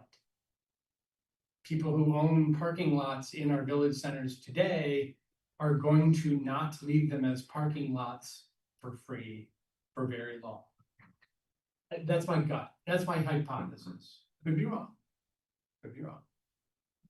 So anyway, I do want to think of these 2 items together. And if the city is going to be part of the solution to the problem, well, what's the city planning on doing? What can we do is where my mind goes to. So. Yeah, I think Yeah. you're exactly right that we need to think about them together. I will say those examples are rare in village centers where they have a parking lot. I'm sure. Right, and the Walgreens, we know, could build on it with no parking in Newton Center and is not. The CVS, you know, that's also, as you know, Councilor Krinsman was saying, these are very much market-driven decisions. And if CVS is relying on that parking for their customers, they're probably not going to want, you know, the property owner to develop that site, or they may go somewhere else. Most of our village centers, which is, you know, what we're sort of focusing on in the next item, do not have that parking. So it's not a question of will that parking go away? It's a question of, are we preventing those uses from coming in? And are we saying only uses that we don't think are going to be very busy and have much demand or people coming to them can go in because we're worried about the parking requirement. So that's all the same, like, if I may, I do think that that's exactly what we just heard from the EDC and Mr. Sisson. The types of businesses that we want here, I think in part require, at least some of them, parking. If you talk to restaurant owners, right, they can't rely on people who can just walk to their restaurant. They need a much broader, you know, pool of humanity to come to the restaurant, you know? So to me, the question isn't, what do we do about the the requirements for the businesses, we have to then say, in a world where the city does X and we're trying to attract these businesses, here's what we can do. And so far, I haven't seen collectively, I'll say the Queens we, ready to tackle it like that. Well, Yes. And that's where I think this is a good jumping off point, this docket item. And because this really is a much bigger topic of thinking about how we manage all of that parking.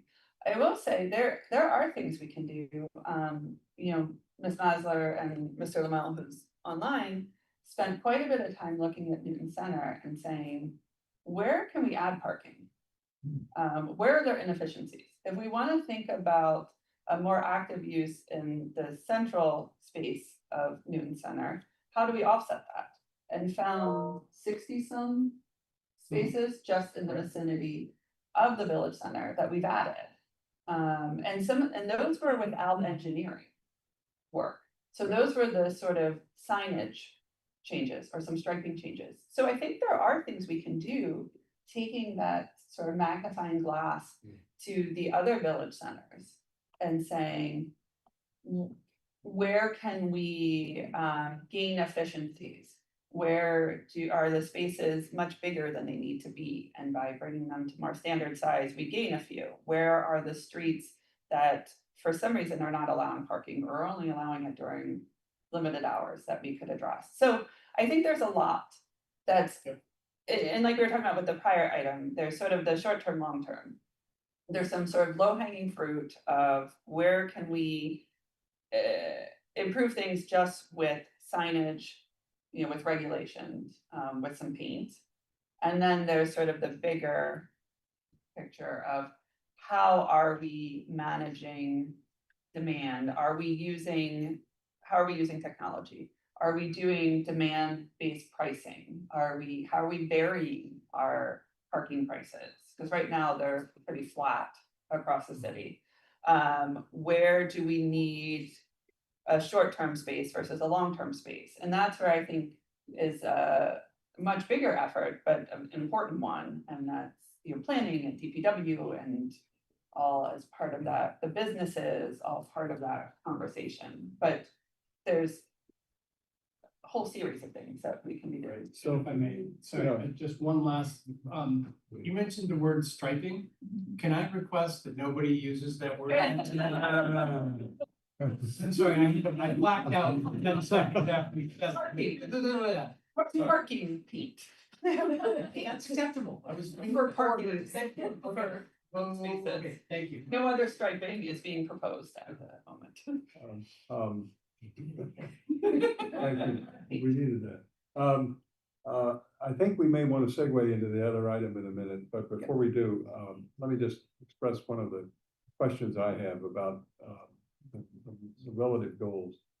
We're in a constant tension of people, we want people to come to the, you know, to these businesses, and they need a place to park, and we hope that people from Gasp, Chestnut Hill can still go to West Newton and enjoy whatever's in West Newton, you know, and find a place to park so they can do it.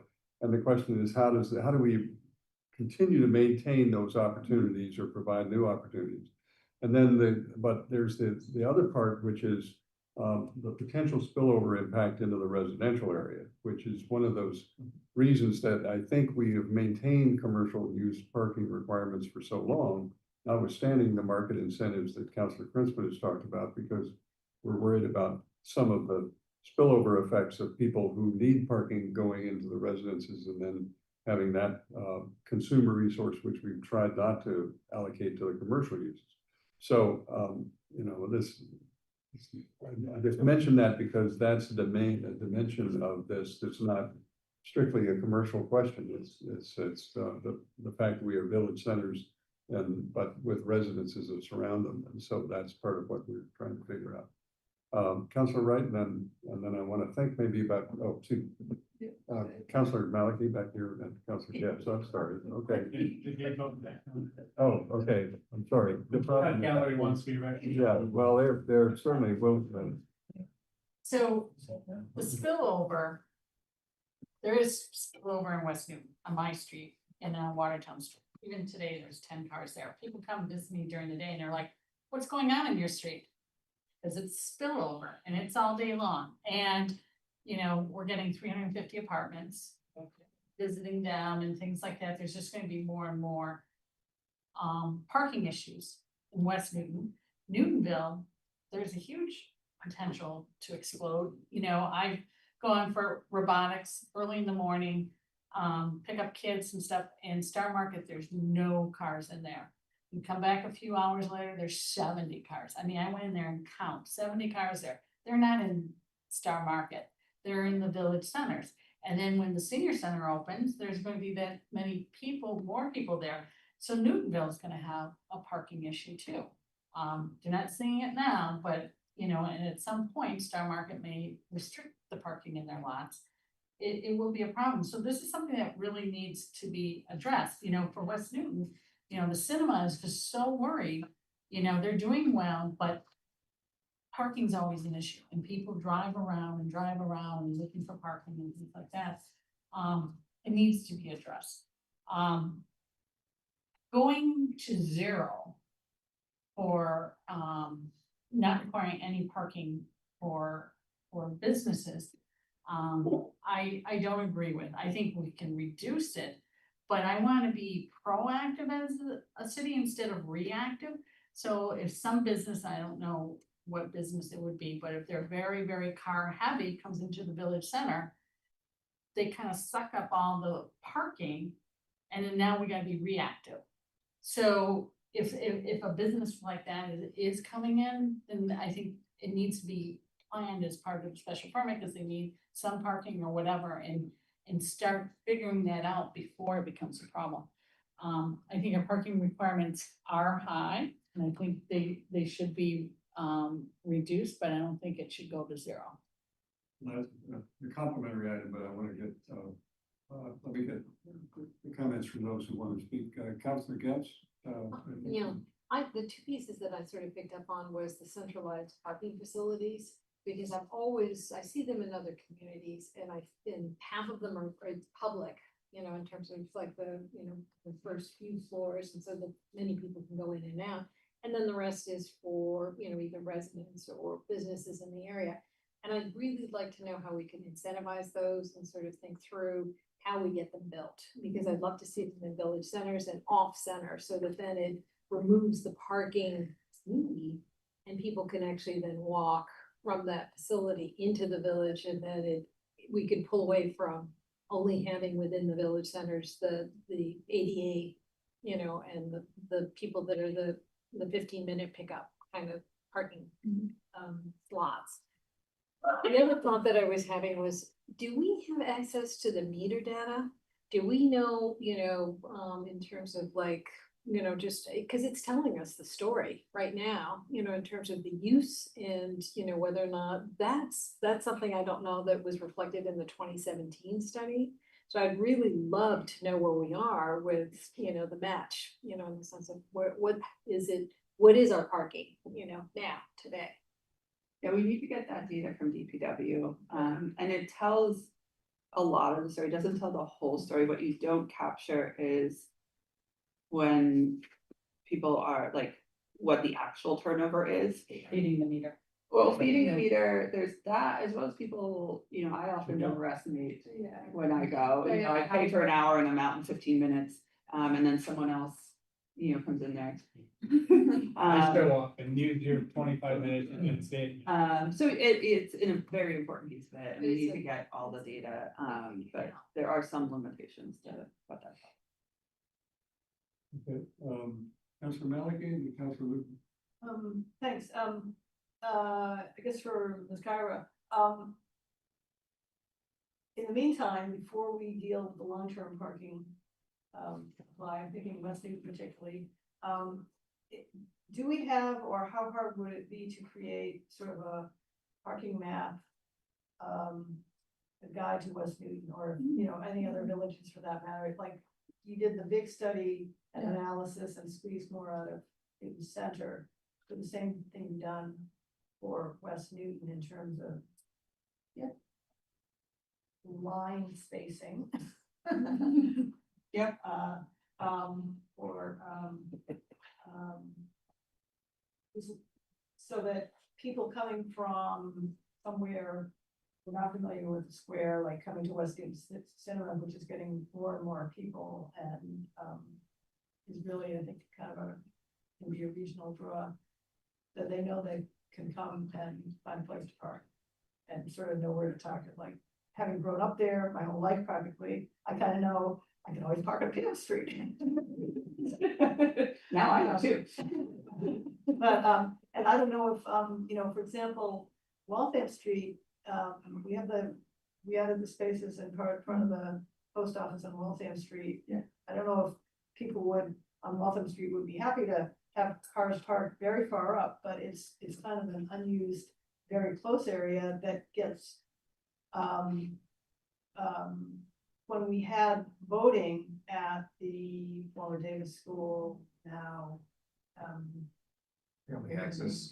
Family access, people would park on Waltham Street because it wouldn't be like the only one there. It's a kind of street that doesn't feel safe to park on because nobody does it, so nobody does it. It's pretty wide though, right there. Right. You could, Yeah. park. Yeah. So that was one thing, sort of publicizing or making it easy to find, have on the city website somehow. I know the city website is kind of a mess to find things. Yes. Somehow if people search, where's the parking? We can do a far better job with that. And it just that sort of mapping and communicating of where parking exists and where you can park. And like the time limit is like, okay, if I want to go to a movie, I can park in this 3-hour space. Exactly. You know, that is one of the things we did with Newton Center, and we did map all of the parking options and we put it on our website. We also took it around to the businesses. So we printed out postcard size parking maps and left stacks for the businesses that customers can take. Yeah, that would be great. And sort of laminated larger ones where they can put a little like "You're here" sort of star sticker on it that they can also hang up. So, you know, customers can see, okay, here are all the options. Like maybe I had trouble today finding a spot, but here are all of the options. So I think that's something that we can certainly expand to the other villages. I think West Newton is a great one, you know, to look at. It kind of came up, and I think I asked back when we had the West Newton enhancement that sort of changed things around. Yeah. Maybe a map at some point. Yeah, no, I think that's something that is a relatively low hanging, you know, item, relatively easy to do internally that would go a long way. And maybe an electronic version so that like Yeah. West Newton Cinema could put it up on their website. Exactly. Yeah.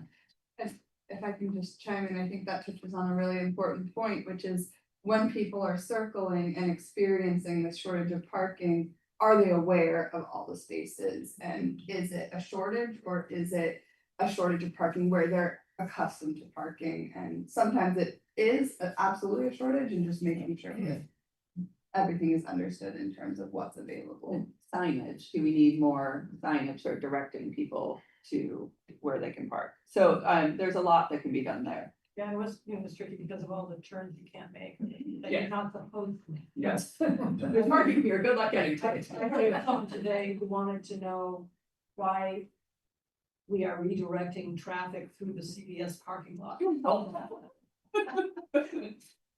Because she feels like that was a city action. Oh, okay. Councilor Lucas. Thank you. I guess I have the final word. Yeah, parking in village centers, yeah, I think it needs to be a targeted approach. I'm not, you know, the whole one size fits all. You know, I don't want to repeat, but you know, West Newton, you know, is one thing, Newtonville is another, Newton Center is another. You know, each village center has its challenges and they are unique to each village center. Also, you have to throw in MBTA access, bus and train as well. So I think it needs to be targeted. And I do think, particularly West Newton, I think that's probably, no offense, the worst one when it comes to parking. we as a city have to find ways to increase the parking capacity. For people, you know, not who live in West Newton, but those who live in Brighton and who want to go to the cinema.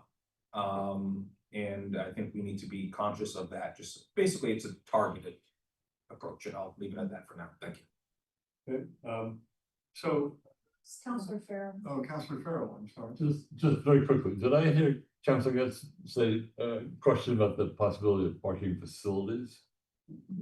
Okay, I just want to know this part of the conversation. This is a, Councilor Crispin. I can wait until after you go. Well, but I didn't know if you were speaking of parking facilities, so, okay, I think one other dimension here that I think is important is that, as someone who's pointed out, the West Newton Cinema is a facility we are supporting through this council with a planning grant for their restoration. You remember that we voted in our committee. And we view it as a community resource. But if it's to succeed, it's got to have customers that will come to the theater. And if they're going to come to the theater, they've got to have a place to park if they're not just immediate residents. And so part of the challenge, I think, is that there's some, as we move into the next item, think about the question that I think one of us here raised, and I'm sorry, I can't remember which did, but the kind of magnet use that really consumes a large chunk of the available parking at specific times, which make it hard for other businesses to operate, leaving aside the residential spillover question, because, and we've seen a little bit of this tension even in the parking spaces that are lost to restaurants who have taken over, you know, streetscape, and we supported that, but it means that those spaces are not available for the adjacent property owners to use. And so we've had, I know, some tension about how to manage that. And I don't know a way of resolving it, but I think we have to be aware of it when we talk through this kind of issue. So any other comments from councilors? Councilor Princeton? A few things.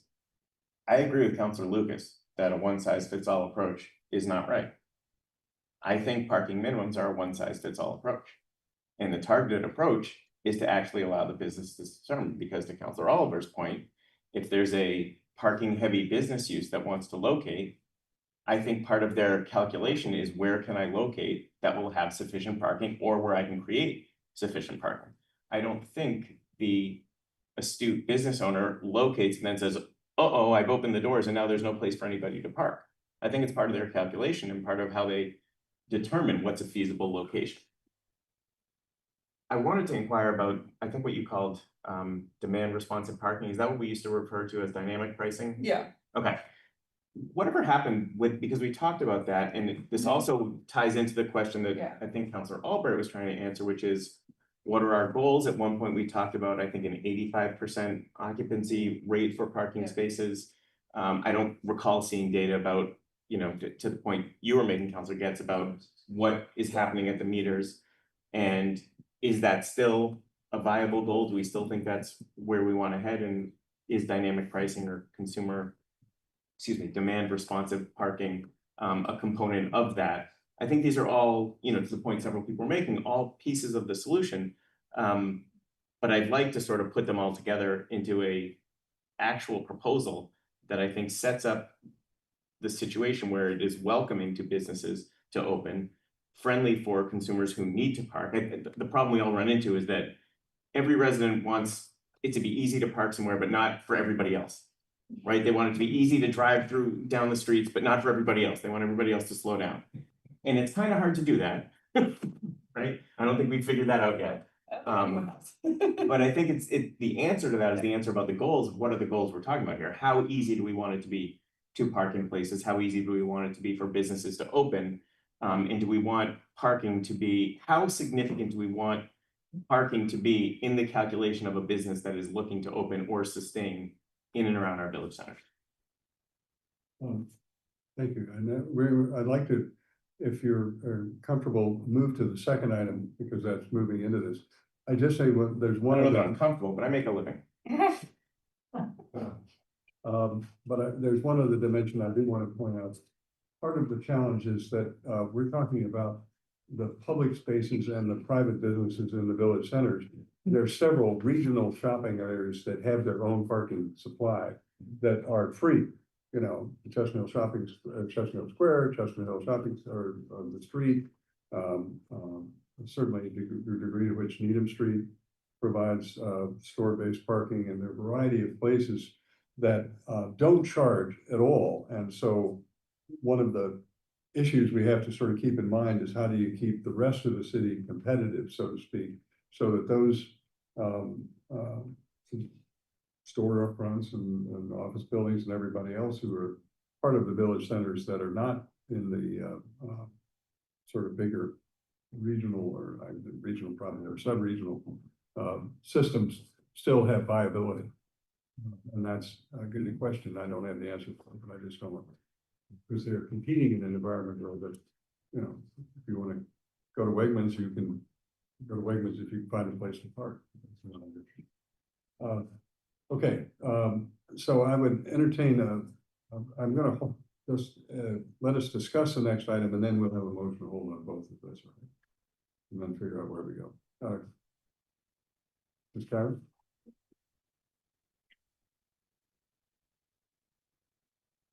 This is the parking minimums. You got a presentation here. Right? Yes. Okay, so this is sort of the flip side, is looking at the zoning requirements for commercial uses. So just some background to start.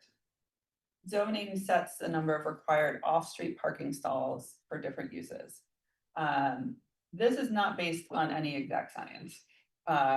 This has kind of evolved over time, been a bit of a mishmash, and is very much one size fits all.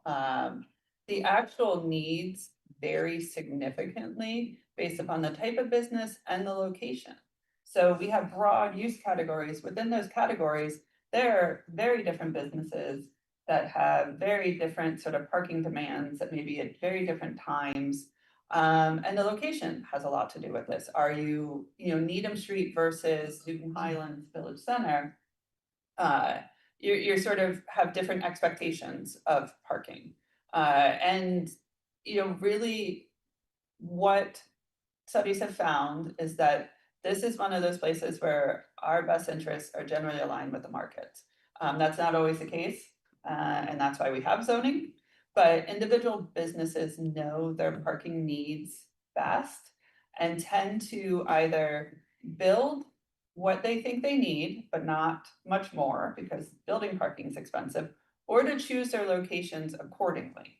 So if they are a very high parking need and they think their customers want to show up and park right outside the door, grocery stores, Mr. System was talking about the golf simulator that's coming in. They may have customers that are bringing golf clubs that maybe don't want to be carting them all around the village center, so they're going on Rose Street.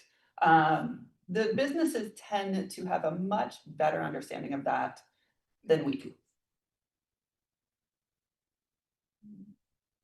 Next slide, no. There we go. So thinking about commercial parking and are really the places people like the most and want to come spend time and attractive places were generally built that with people in mind, not cars. And often before cars were as much of a factor and before zoning requirements requiring parking. And these areas have generally thrived despite that. So our village centers typically are relying on public parking, as we just discussed, and this allows people to park once and visit multiple establishments. It also makes for safer, more attractive streetscapes because think about if every one of these businesses had its own driveway leading to its own parking lot, it's a very different experience than it is today. And it would make it a much less desirable place to be. So briefly getting into the actual parking requirements. So the zoning sets it, and there's a number of ways the zoning approaches this. It could be based on the size of the commercial space, the number of seats, the number of employees, or all of the above, or some combination of the above. There's not a lot of rhyme or reason to it. Generally, these are kind of established fairly ad hoc. Some are every 3 employees need a parking space, some need every 6 employees. Some are seats and employees, some are square footage and employees. And one of the limitations of this is that we've seen is when you have a successful business, they may want to expand, they may want to add seats, they may need to add employees. And then this triggers an additional parking requirement that either limits them from doing that or puts them into the special permit process in order to do so. The main concern and sort of roadblock we see with commercial parking is in a change of use. So when you have a new building being built, they're thinking about parking. It's rare they're not building in some parking. Again, we think they probably know best what the right amount is. But most of our commercial tenants are going into existing spaces. And many of these predate the zoning requirement. So there is little to no parking that has ever existed on many of these sites. If you walk around the village center, you've got these weird little bits of spaces, like this business might have a couple of spaces they manage to jam in behind the building here and there. But overall, this is not a sort of new suburban commercial development, what we see. Chestnut Hill and Route 9 being very different and operating differently. But if you're looking at our village center, it's not, let's build a new commercial space and build a big parking lot. They're working with old spaces and little to no parking. So what happens is you have a tenant in there, and basically you end up sort of going back to the point that the parking requirement came to be. And at that point, whatever was there, whatever parking spaces existed, are considered enough for that use because that's just what exists. And we instituted this parking requirement, this restaurant was already here, you're good, even though you have 0 spaces. Every time that changes, we have to look at it new. And so we have this complicated equation in the zoning ordinance I show on the side here. Essentially what it comes down to is we're looking at the delta between the existing use and the new use. And we're considering whatever parking spaces are there to have been sufficient for that existing use, regardless of what the zoning calculation tells us. Now, whatever the change is, it may trigger an additional parking requirement. So you could have a retailer that has no parking, has never had parking, but they only had a certain number of employees. And now a restaurant wants to go in that space. That retailer left, a restaurant wants to go in. A restaurant is triggering a higher parking requirement based on the number of seats and the number of employees they're going to have. And now they're required to have 6 parking stalls, even though the site's never had parking. So now they need to go get a special permit to waive that parking.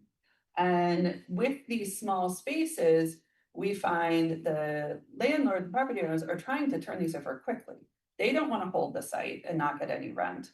These small businesses can't afford, even though they're likely to be granted the parking waiver, they can't afford to pay rent for that period of time that they're not in there and doing business while they wait for it.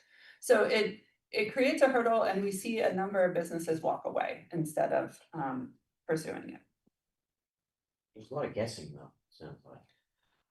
It's also the fact that it's based on the number of seats and employees, and we have to look at the prior use, because sometimes it's been vacant for a while, is tricky and not ideal. There are better ways to do it. So I think this, City Council has done a number of things, sort of in the evolution of how we think about parking.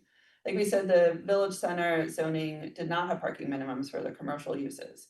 We've seen multiple businesses opt in just for that. They're not building anything, they're not adding housing, but this was a quicker, more predictable process for them to add seats, open quickly. Rock's Diner did it in Newton Highlands. It allowed them to open faster and add seats. Coconut and Newton Center did it. We have a site now in Newtonville that wants to take one of those little funky parking lots off of Bram Way and maybe add some seating and some landscaping there that getting rid of their parking requirement allows them to do. So as we've added new uses and looked at, as part of the sort of economic development side of things and expanding where some of these uses are allowed, the city council has also reduced those parking requirements or put in much more minimal parking requirements for some of these things. Removing parking requirements for outdoor dining.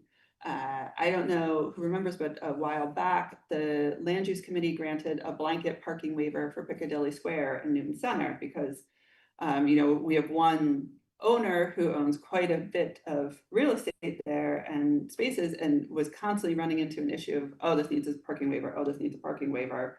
How can we do this faster? So did a proactive blanket waiver.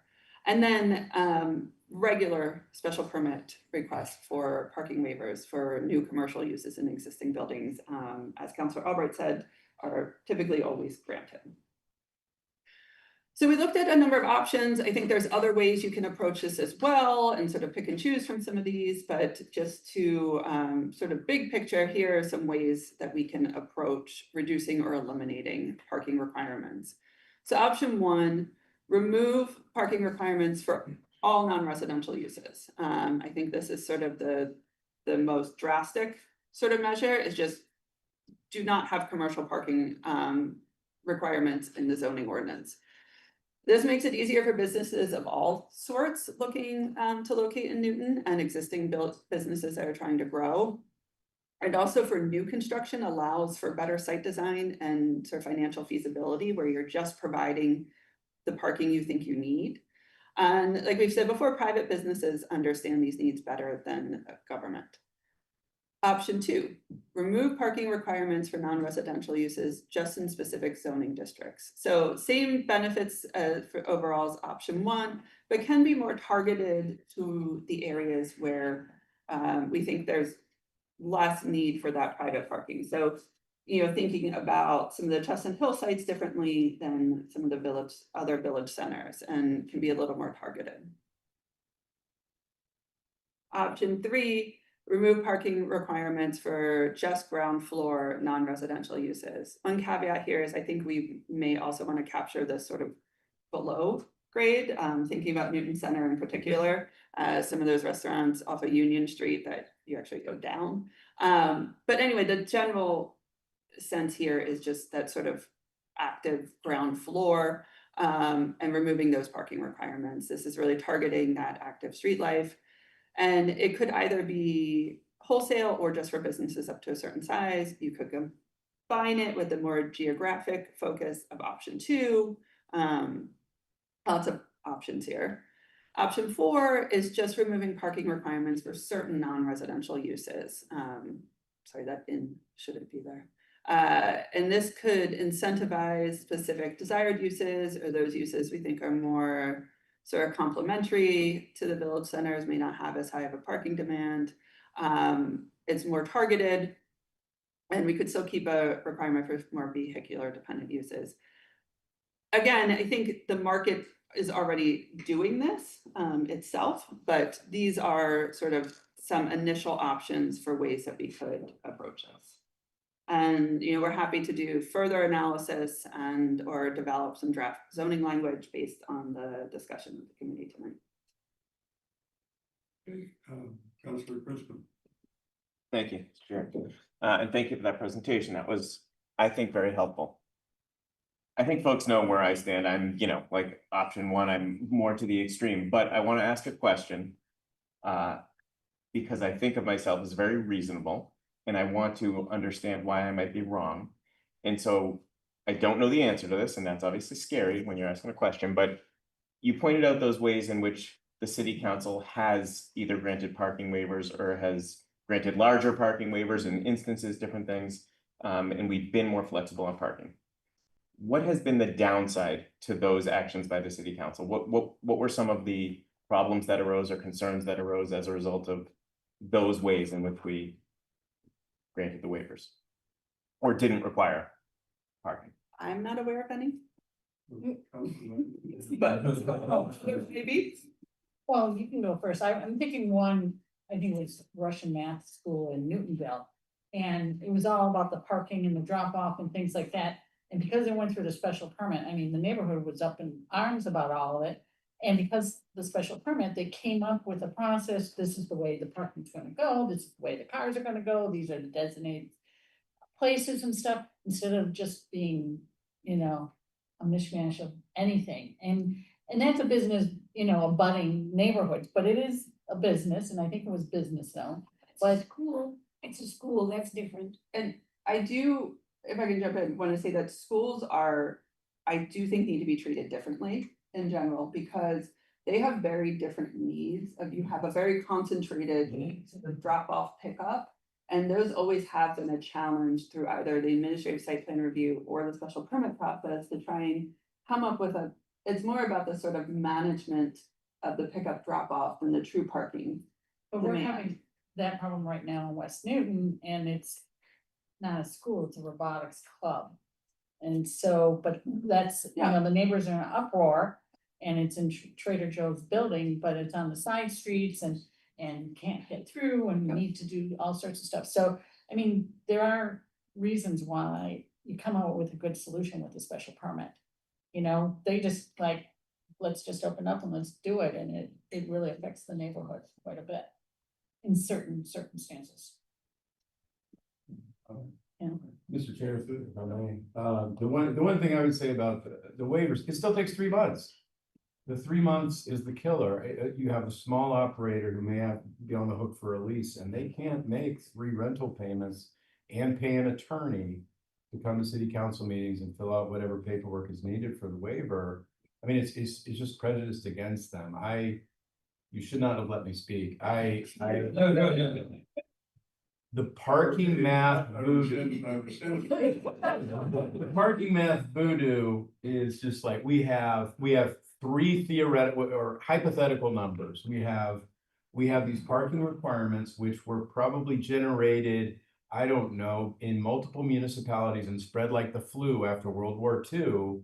We don't have rationales. We don't have a whole lot of history on how these things permeated our regulations, but they are hypothetical. We don't actually know. It's a one size fits all, right? Based on some formula. So that's a hypothetical number. Then the parking credits that our zoning officer comes up with are generally hypothetical too, based on some sort of voodoo. And then the parking waivers are trying to reconcile 2 other hypothetical numbers. It's like we are just playing in la la land with this. The only concrete empirical number is the supply. What is the supply? And then as Ms. Kyra was pointing out, how do we manage that, which is equally important? How do we manage that public resource? So the only other thing that I would mention is, so I have abundant disdain for the parking voodoo math. I think it's insane that we treat it seriously. The second item I would want to bring up is when we do tie parking spaces and restaurant seats together, that goes both ways. And I want to make sure that the councils are very aware of all the other ways in which we do manage seating in restaurants. The most restrictive, which may surprise you, is the number of plumbing fixtures that are available to the customers and staff, right? If you have 1 potty in a unisex bathroom, you're limited to 20 people. That's not seats, people, including staff and the seating. That is more restrictive than the fire code. We don't know why. That's regardless of bladder size.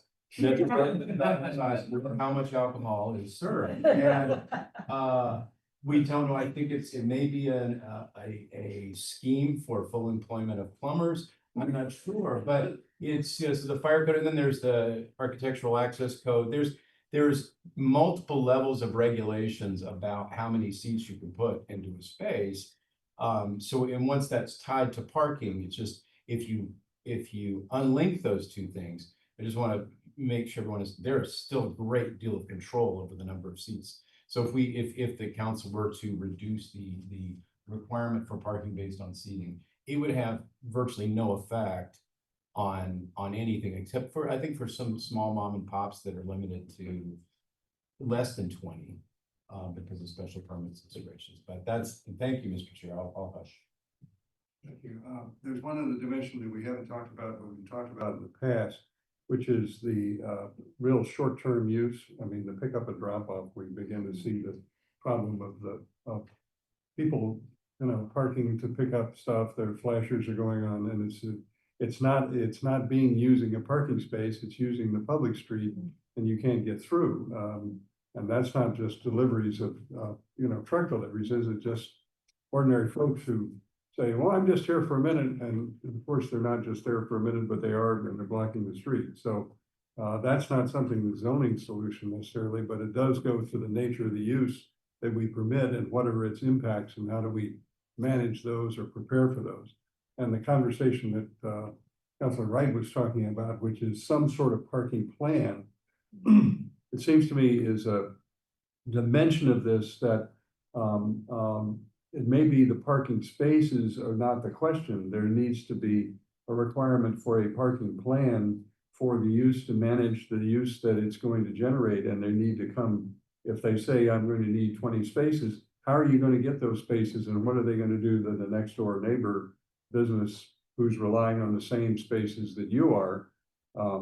And somehow that conversation needs, it seems to me, a place to occur rather than just have it occur only in the head of the property owner. But it may not be that the city council is the best place for that conversation to happen. So I guess, speaking only for myself, I'm not ready to choose among the options, although I'm probably more on the restrictive. I'm down in 4, you're down in up at 1. Grand surprise, right? But that it does seem to me that what you indicated about the kind of the phantom spaces that are measured against phantom spaces to get to a number that you require that you then have to go in and get a waiver for, seems to me a bunch of dance steps that we shouldn't continue to put people through. Or we need a Russian school of parking voodoo math. Yeah, this is Not yet, the market will dictate. But I do think that there is that if we're going to replace that strange arrangement, because it does get people in front of the council to talk about how they're going to manage the issue. We ought to have some management arrangement to substitute for it, but it's less onerous than the one that you just described. And I don't know what that is, but I guess I would ask if we're, and I've promised people tonight we would not make any decisions because again, this is a conversation, not a decision time. But I would be interested to know whether there are indeed precedents in other communities where you have the advantage of having some parking management required of property owners, that they come forward and present it and have some approval process, whether it's administrative or otherwise, so that the kind of neighborhood reaction that you're getting with robotics or we're getting with some of these other uses don't occur because there's nobody to have that conversation with. Councilor Taylor? I think I would say that also to look at other communities who have removed all parking requirements. That would be really interesting. I mean, I'm leaning towards that way because I think the market will figure it out. And I think you can have exclusions for schools and clubs, things that there are pickups and drop-offs at specific times where you might need a plan. But there might be a hybrid that we do, but we have to look at where it's been done. Yeah. There's a lot of examples there, Yeah, so we can. So it's real, not voodoo. And I just have to say, I'm not ready to go for institutional parking reduction. I've got colleges around here that I have some difficulty with. Council Person, Council Adelman.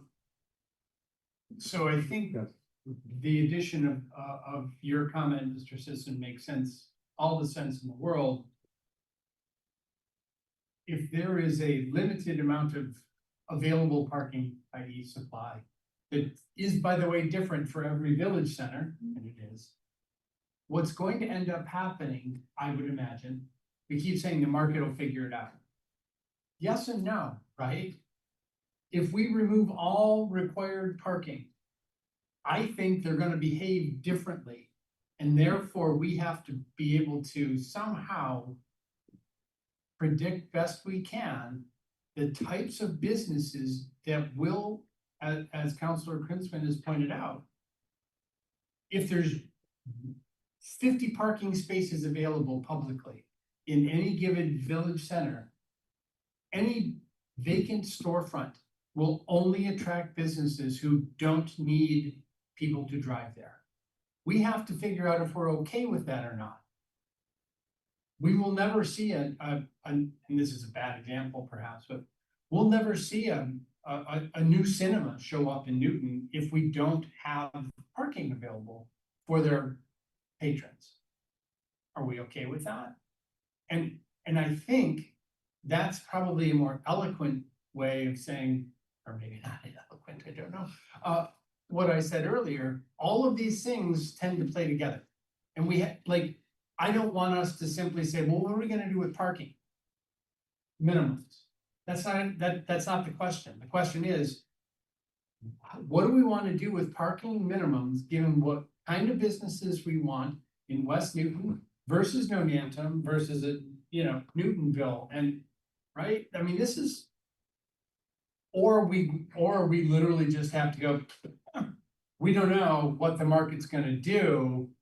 Let's sit back and watch. And that has other implications.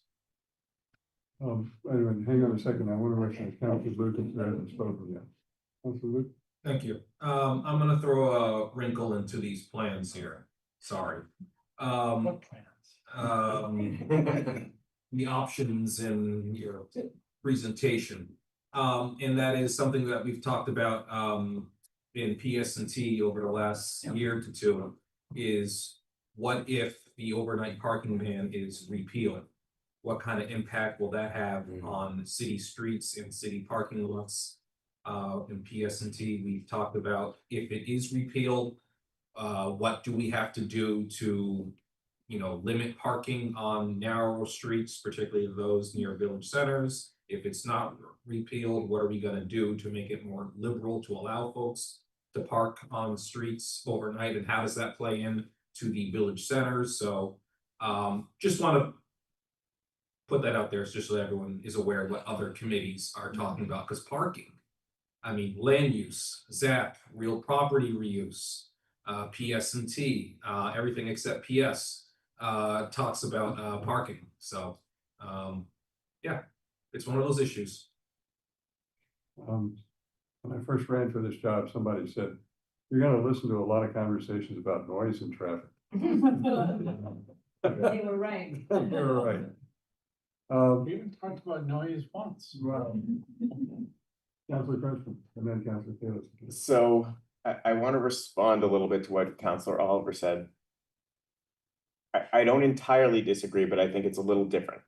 You said that if there's minimal parking, we won't see another business open in the village center that requires parking.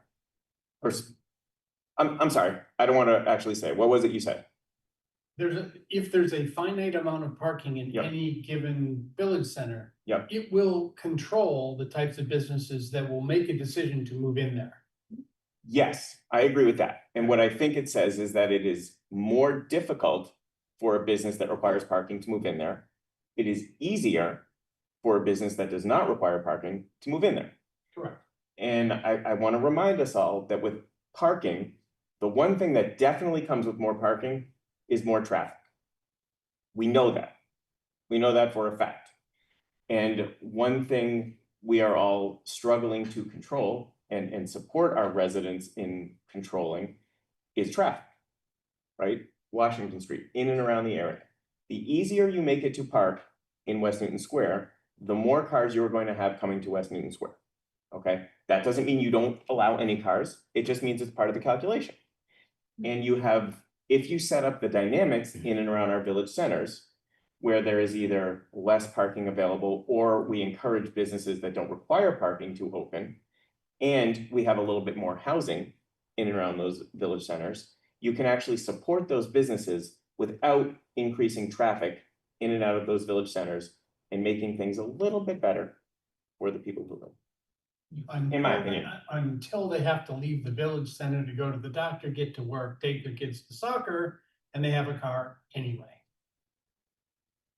I think, But I think that's a different piece of, so there's the residential and there's the commercial. And they're two very different sort of approaches, or, you know, different ways of thinking about the residential parking versus the commercial parking. Yes, residents may still need cars to go places. That doesn't necessarily mean that we need to require the businesses in the village center to get their parking waived to open.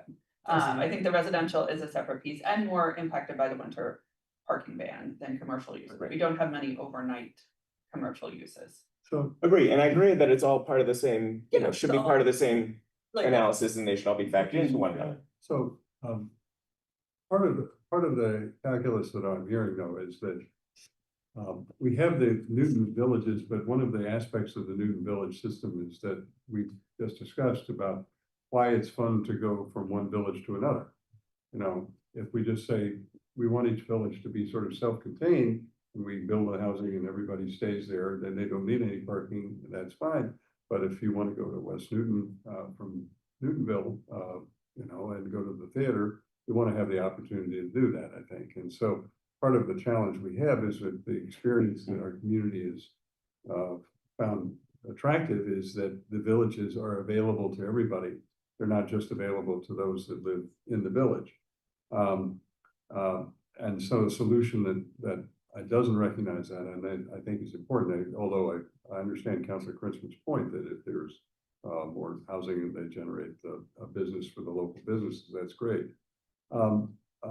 It seems to me, as I'm hearing this discussion, that one part of I'm not prepared to give away or to get rid of the parking minimums yet, but I am interested, is there something that the department can come back that might mitigate this problem that we just revisited, although we've seen it from time to time, of the calculation of spaces and then recalculation. It seems to me that you demonstrated that is really an exercise that just puts people into a special permit for the purpose of getting a waiver, which they don't otherwise need, except for the planning process that may require under certain conditions. And it seems to me that there may be, as opposed to choosing among the four options right now, because again, I don't want to push us into the choice model quite yet, at least have you come back to us with some thought about, is there a rationalization of our zoning that can reflect the reality that Councilor Albright, I think, talked about, which was we grant these waivers routinely. And if that's the case, what do we do to avoid having everybody go through those dance steps, but not have the problem that Councilor Wright has talked about of the use that really does produce the kind of uproar in the neighbors that we want to avoid? I don't know the answer to that, but I think there may be some thought given to that question. Yes, we definitely can. I think there's ways to get at that, because I will say our parking requirements have not created any new parking in village centers. So by having parking requirements, that does not mean the cinema is now gonna have a bunch of parking spaces. Right, it's not creating parking. We've limited land. You're tearing down a building if you're creating parking. So it's not that we are losing out on additional parking in our village centers by removing that requirement. It's more, I think, thinking about what uses are not appropriate to go into those locations, at least without some discretionary review. Because what the parking requirements essentially do is stop some uses from coming in or force them to go through a public process. They don't create parking.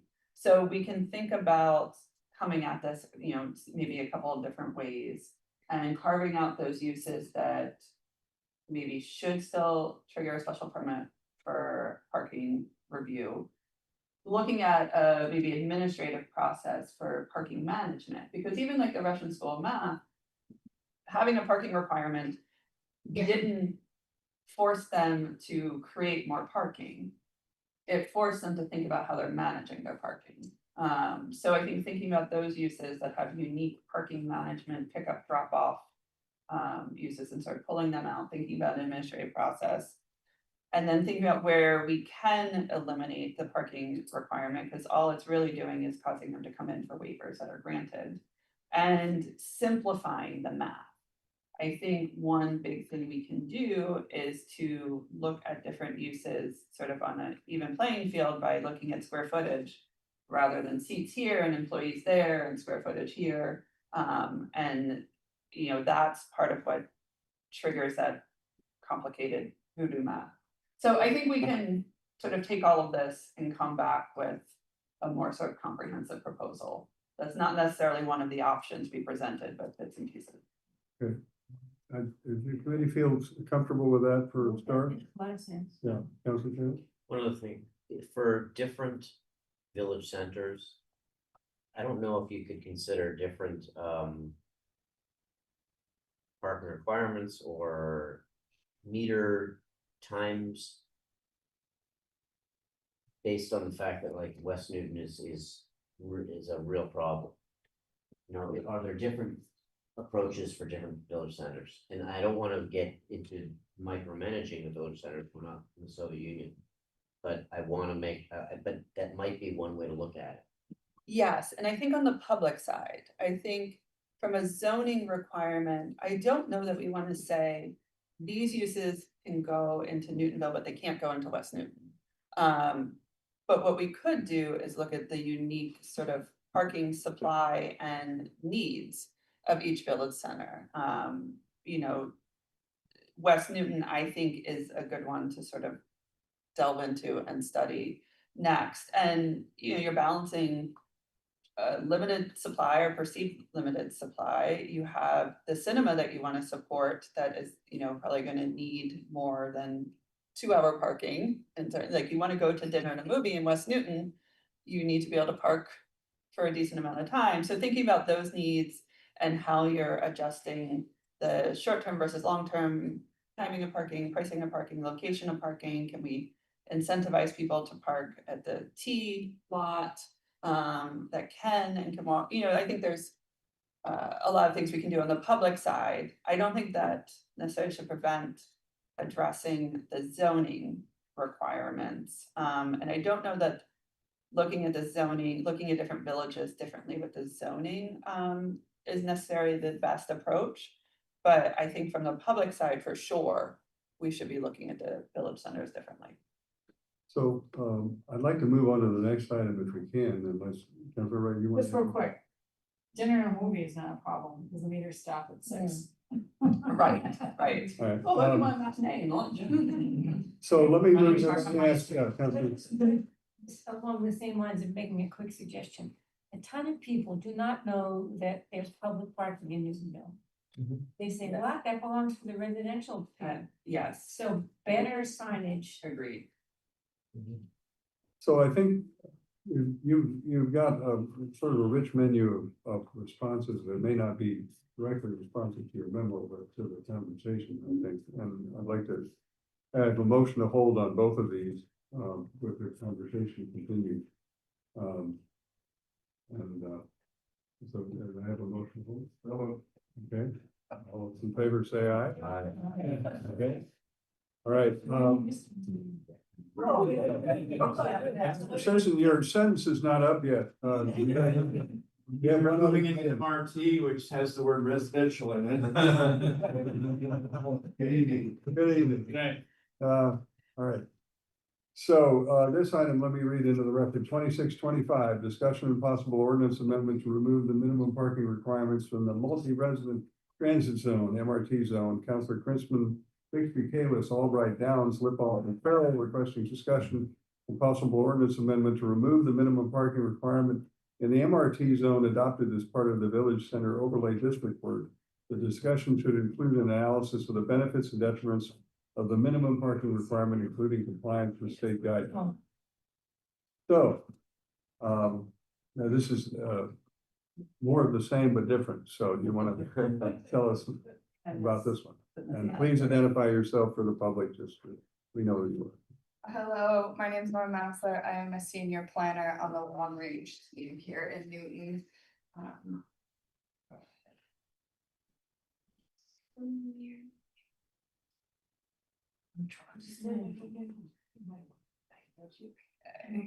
there we go. Are you, is that going on?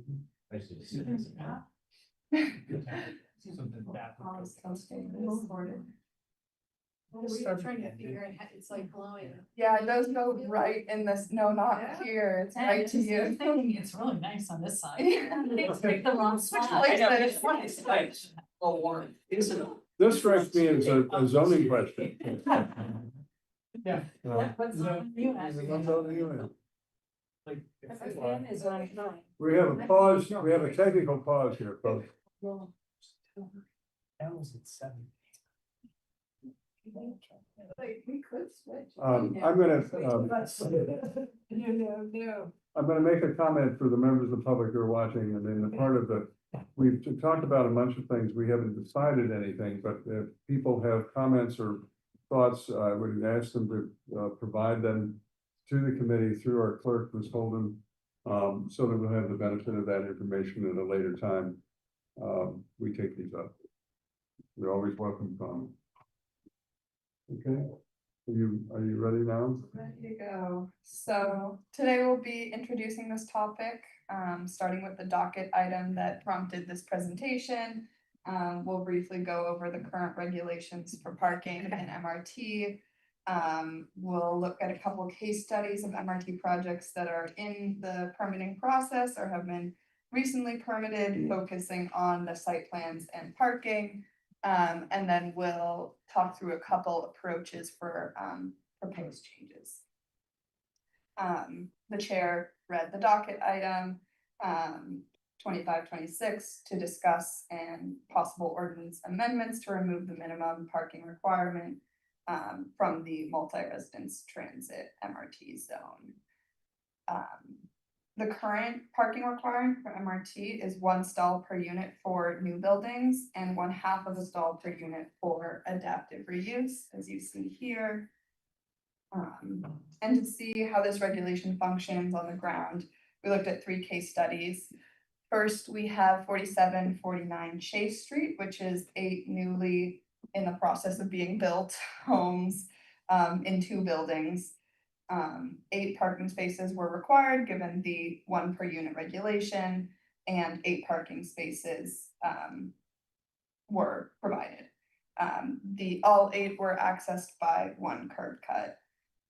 Next, we have 6 Floral. This is 6 proposed homes in 2 buildings. Again, MRT has 1 space per unit required, therefore 6 spaces were required, and 6 are included in the plan.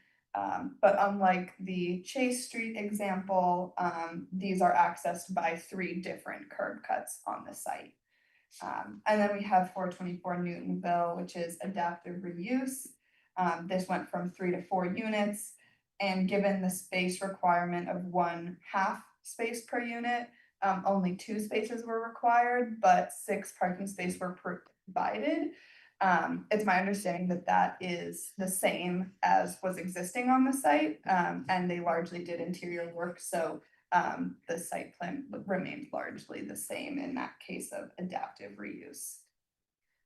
So here you can see the site plans for each of these. Here is 4749 Chase with the 8 parking spaces, 6 surface spaces, and 2 in a garage accessed by 1 curb cut.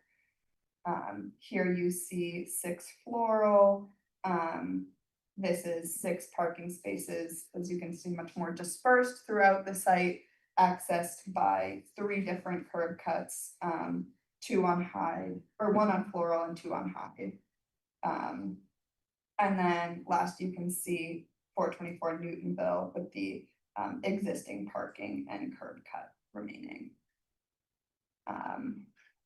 Moving on to the reason this item was docketed, it's the planning department's, understanding that the main concern with the current parking requirement is that it may mandate more parking than is actually needed. Many developers will include parking on market demand, as we've been discussing this evening, even without a requirement, but by enforcing minimums in MRT district where transit access reduces car dependence. We limit flexibility to respond to both site constraints and market preferences. These requirements can also lead to undesirable design outcomes such as additional curb cuts, as we see in 6 Floral, increased grading, and or larger impervious paved areas. And then specifically in the case of adaptive reuse scenarios, parking requirements can actually make it impossible to preserve existing homes, forcing it into a full new build. If the existing structure's placement on the lot doesn't allow for space to meet the parking requirements, undermining the sustainability and preservation goals of adaptive reuse. So looking at a couple options to start the discussion. Approach 1 eliminates all off-road parking requirements in MRT. As I mentioned before, developers can and often will still provide parking based on market demand, but removing the mandate allows for more flexibility. And then approach 2 proposes reducing the parking requirement for fully new construction to half the space per unit while eliminating parking requirements for adaptive reuse.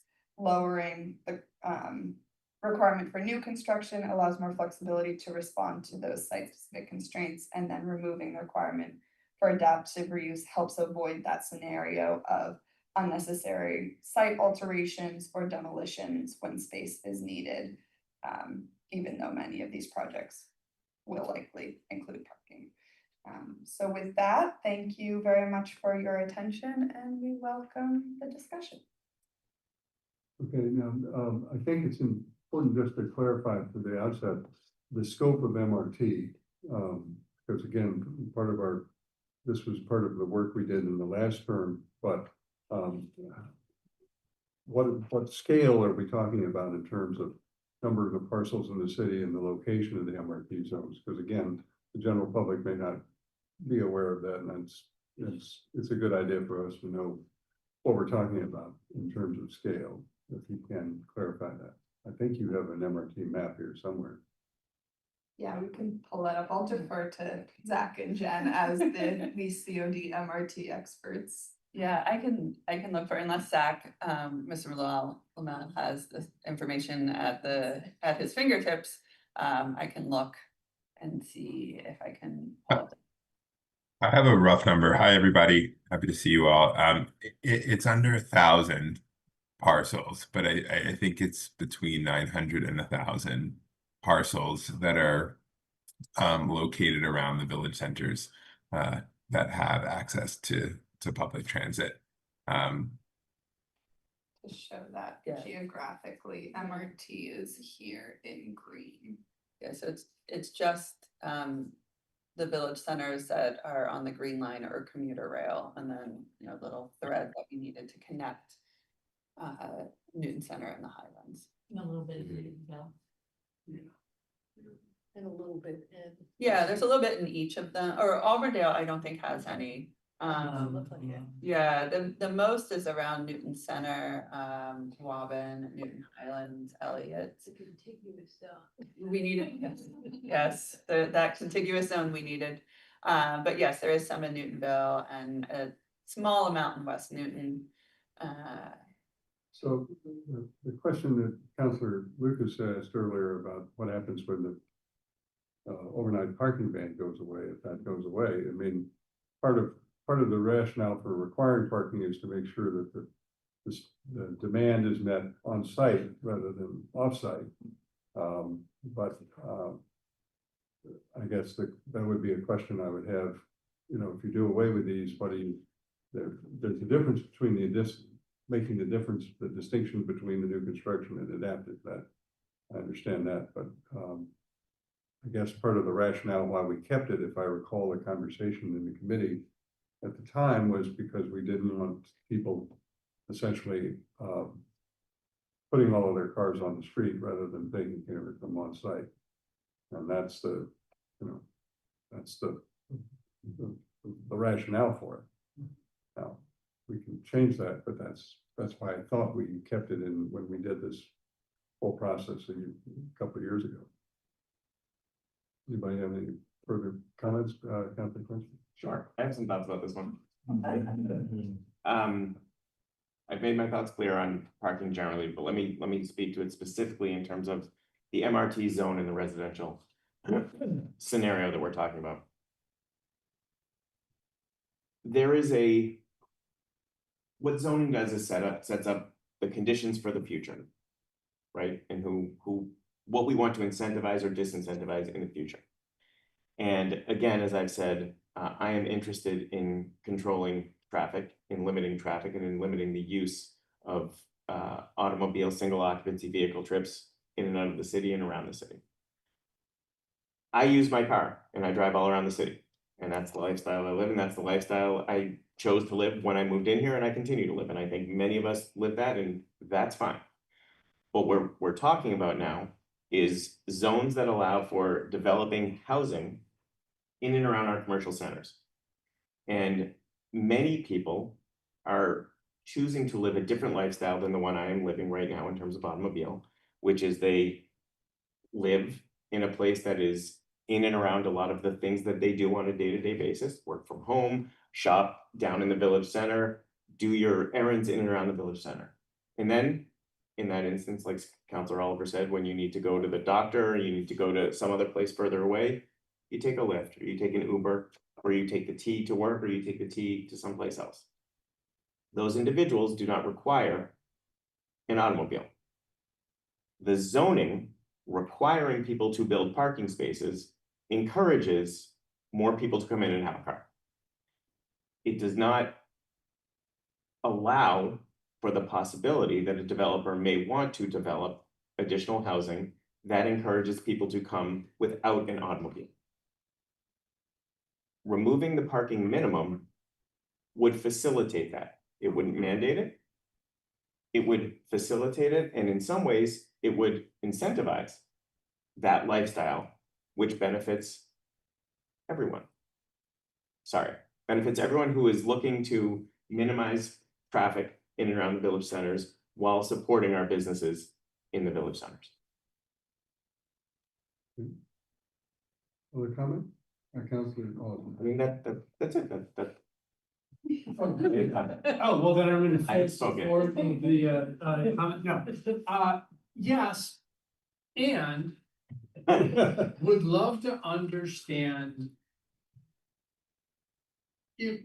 what do we think will happen if the market is left to itself? If there's street parking everywhere in the city, on the street, 24/7, they're gonna bring cars, right? It's free parking. Developers are gonna build no parking off street, it'll all be on street. If that does not come to pass, that's, to me, one thing. But I look around, like, you don't have to look terribly far, right? Look at Brighton. Is that what we want to encourage? Because I fear that the market conditions in Brighton are such that there is no off-street parking, so people park on the street because they can. They bring cars because they can. They use the streets as long-term car storage facilities because they're free. That's my concern here. At least the overarching one. Full stop. Councilor Lucas? Thank you, Chair. So I'm not gonna go as far as what Councilor Krinsman said.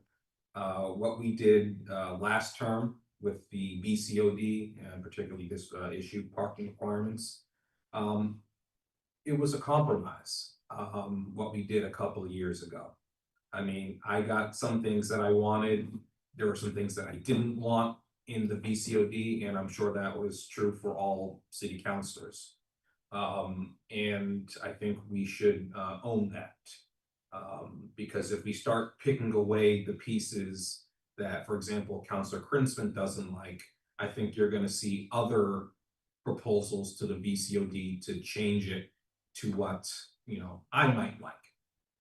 So I think we should stick with the compromise.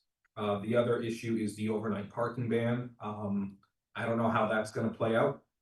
Councilor Baker already mentioned it with this item. And also the parking requirement in the MRT, I think it was 1 parking space for new construction, half parking space in adaptive reuse. That is less burdensome than our current parking requirements in the SR and MR zones, which require 2 parking stalls per unit. And then the other thing is that, you know, the MRT zone has only been around for 1.5 years. We don't know how burdensome it is. We only saw 3 examples. So it's just, you know, it's not the right time, I think, to make changes to the VCOD, particularly the MRT parking. That's it. So, Councilor Wright. I agree. Make it short. We've all been done. And I do too. Councilor, okay.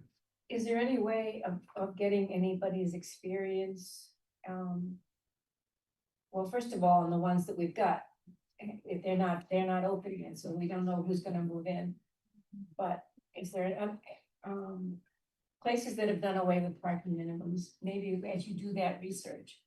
And you're looking at places that have village centers like, or downtowns, like we do, would you find out what experience people have with, do they come with cars or don't they? I think that would help me understand whether we should keep the parking minimum or not. I know Cambridge just got rid of theirs last year, so, you know. I think the other dimension of this is that Cambridge has a permit parking system that's quite rigorous, and we've had very limited permit parking. We've always had, you know, a requirement that you have to have tried parking restrictions and they didn't work, and then you could come in and finally ask for permit, but we've done it around Boston College, but that's about it.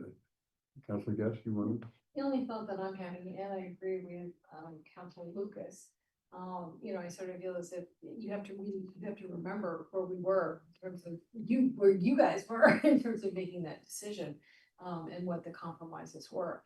But I also feel like, I really do think, especially with the MRT, the parking stalls are gonna be created, you know, and I don't think we're gonna get any benefit in terms of the grading, you know, that's the real concern for me, and just even in terms of what's gonna happen on those sites.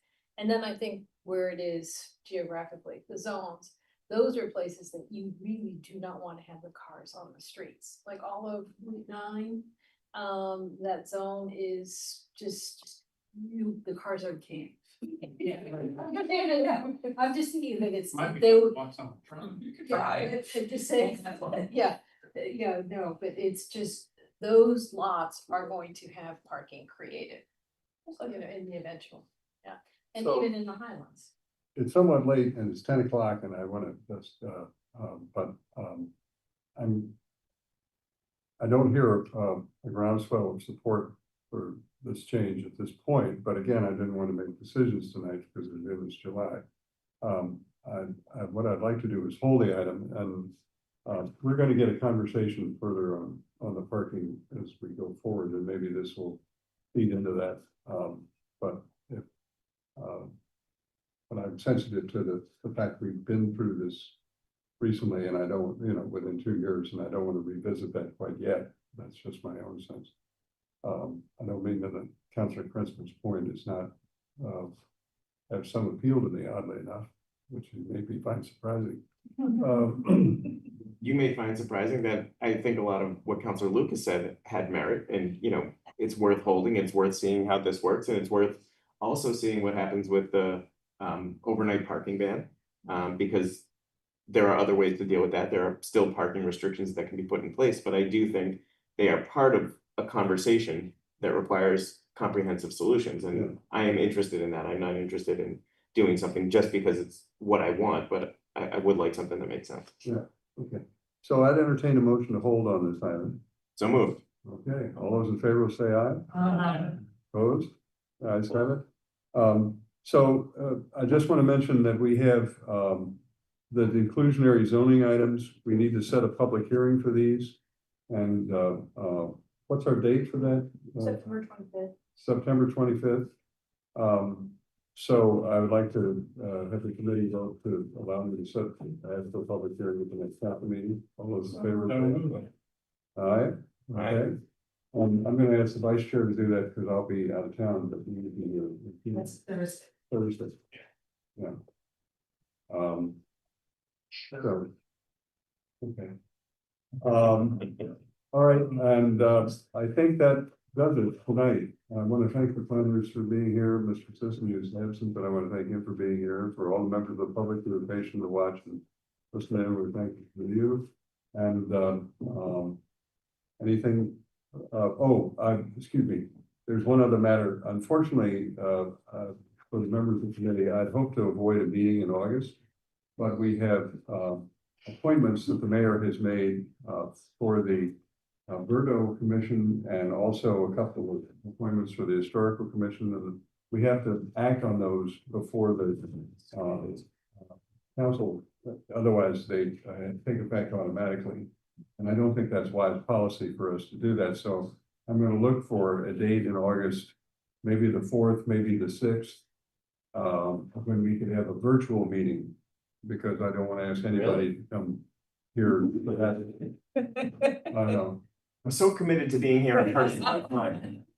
Well, September, I want you to come back. It's so nice to have you in person, it really is. So in September, I hope we'll all be back in the room, but for that specific, just to deal with the appointments, and not anything else. So I hope it will not be a lengthy meeting, but I do think it's important for us to have an opportunity to meet new appointees, especially for this whole exercise we've been through and Berto and so forth. So we will poll you through Ms. Holden to try and make sure we can capture as many people as possible, but probably I'm thinking Wednesday rather than Monday, but just because of giving people a little time to catch their breath and but not have an extended meeting. And then in September, we will be back at it and we will have a response from the planning department on where we go with the facade, because we've got to set that up for public hearing in October if we're going to do anything. And we've got a whole host of things that we have held for a variety of reasons that between the vice chair and myself and the Ms. Holden and the planners, we've got to figure out how to kind of clean our docket up by the end of the term, because we've got a fair amount of things that we thought, were ideas worth pursuing, but they're still out there. And so we haven't sorted that out. So we'll try and figure that out as much as we can, and then come in with a plan in September that you all can understand and support. Okay, any questions? All right. All right, I'd entertain a motion to adjourn. All those in favor say aye. Aye. Opposed? Okay, we're adjourned. Oh, Councilor Danbury, I'm sorry, I didn't see you arrive. Excuse me. Welcome. It was your item we just discussed. Anyway, appreciate you joining us. I hope the birthday party was. It was great, thank you. All right, great. Thank you.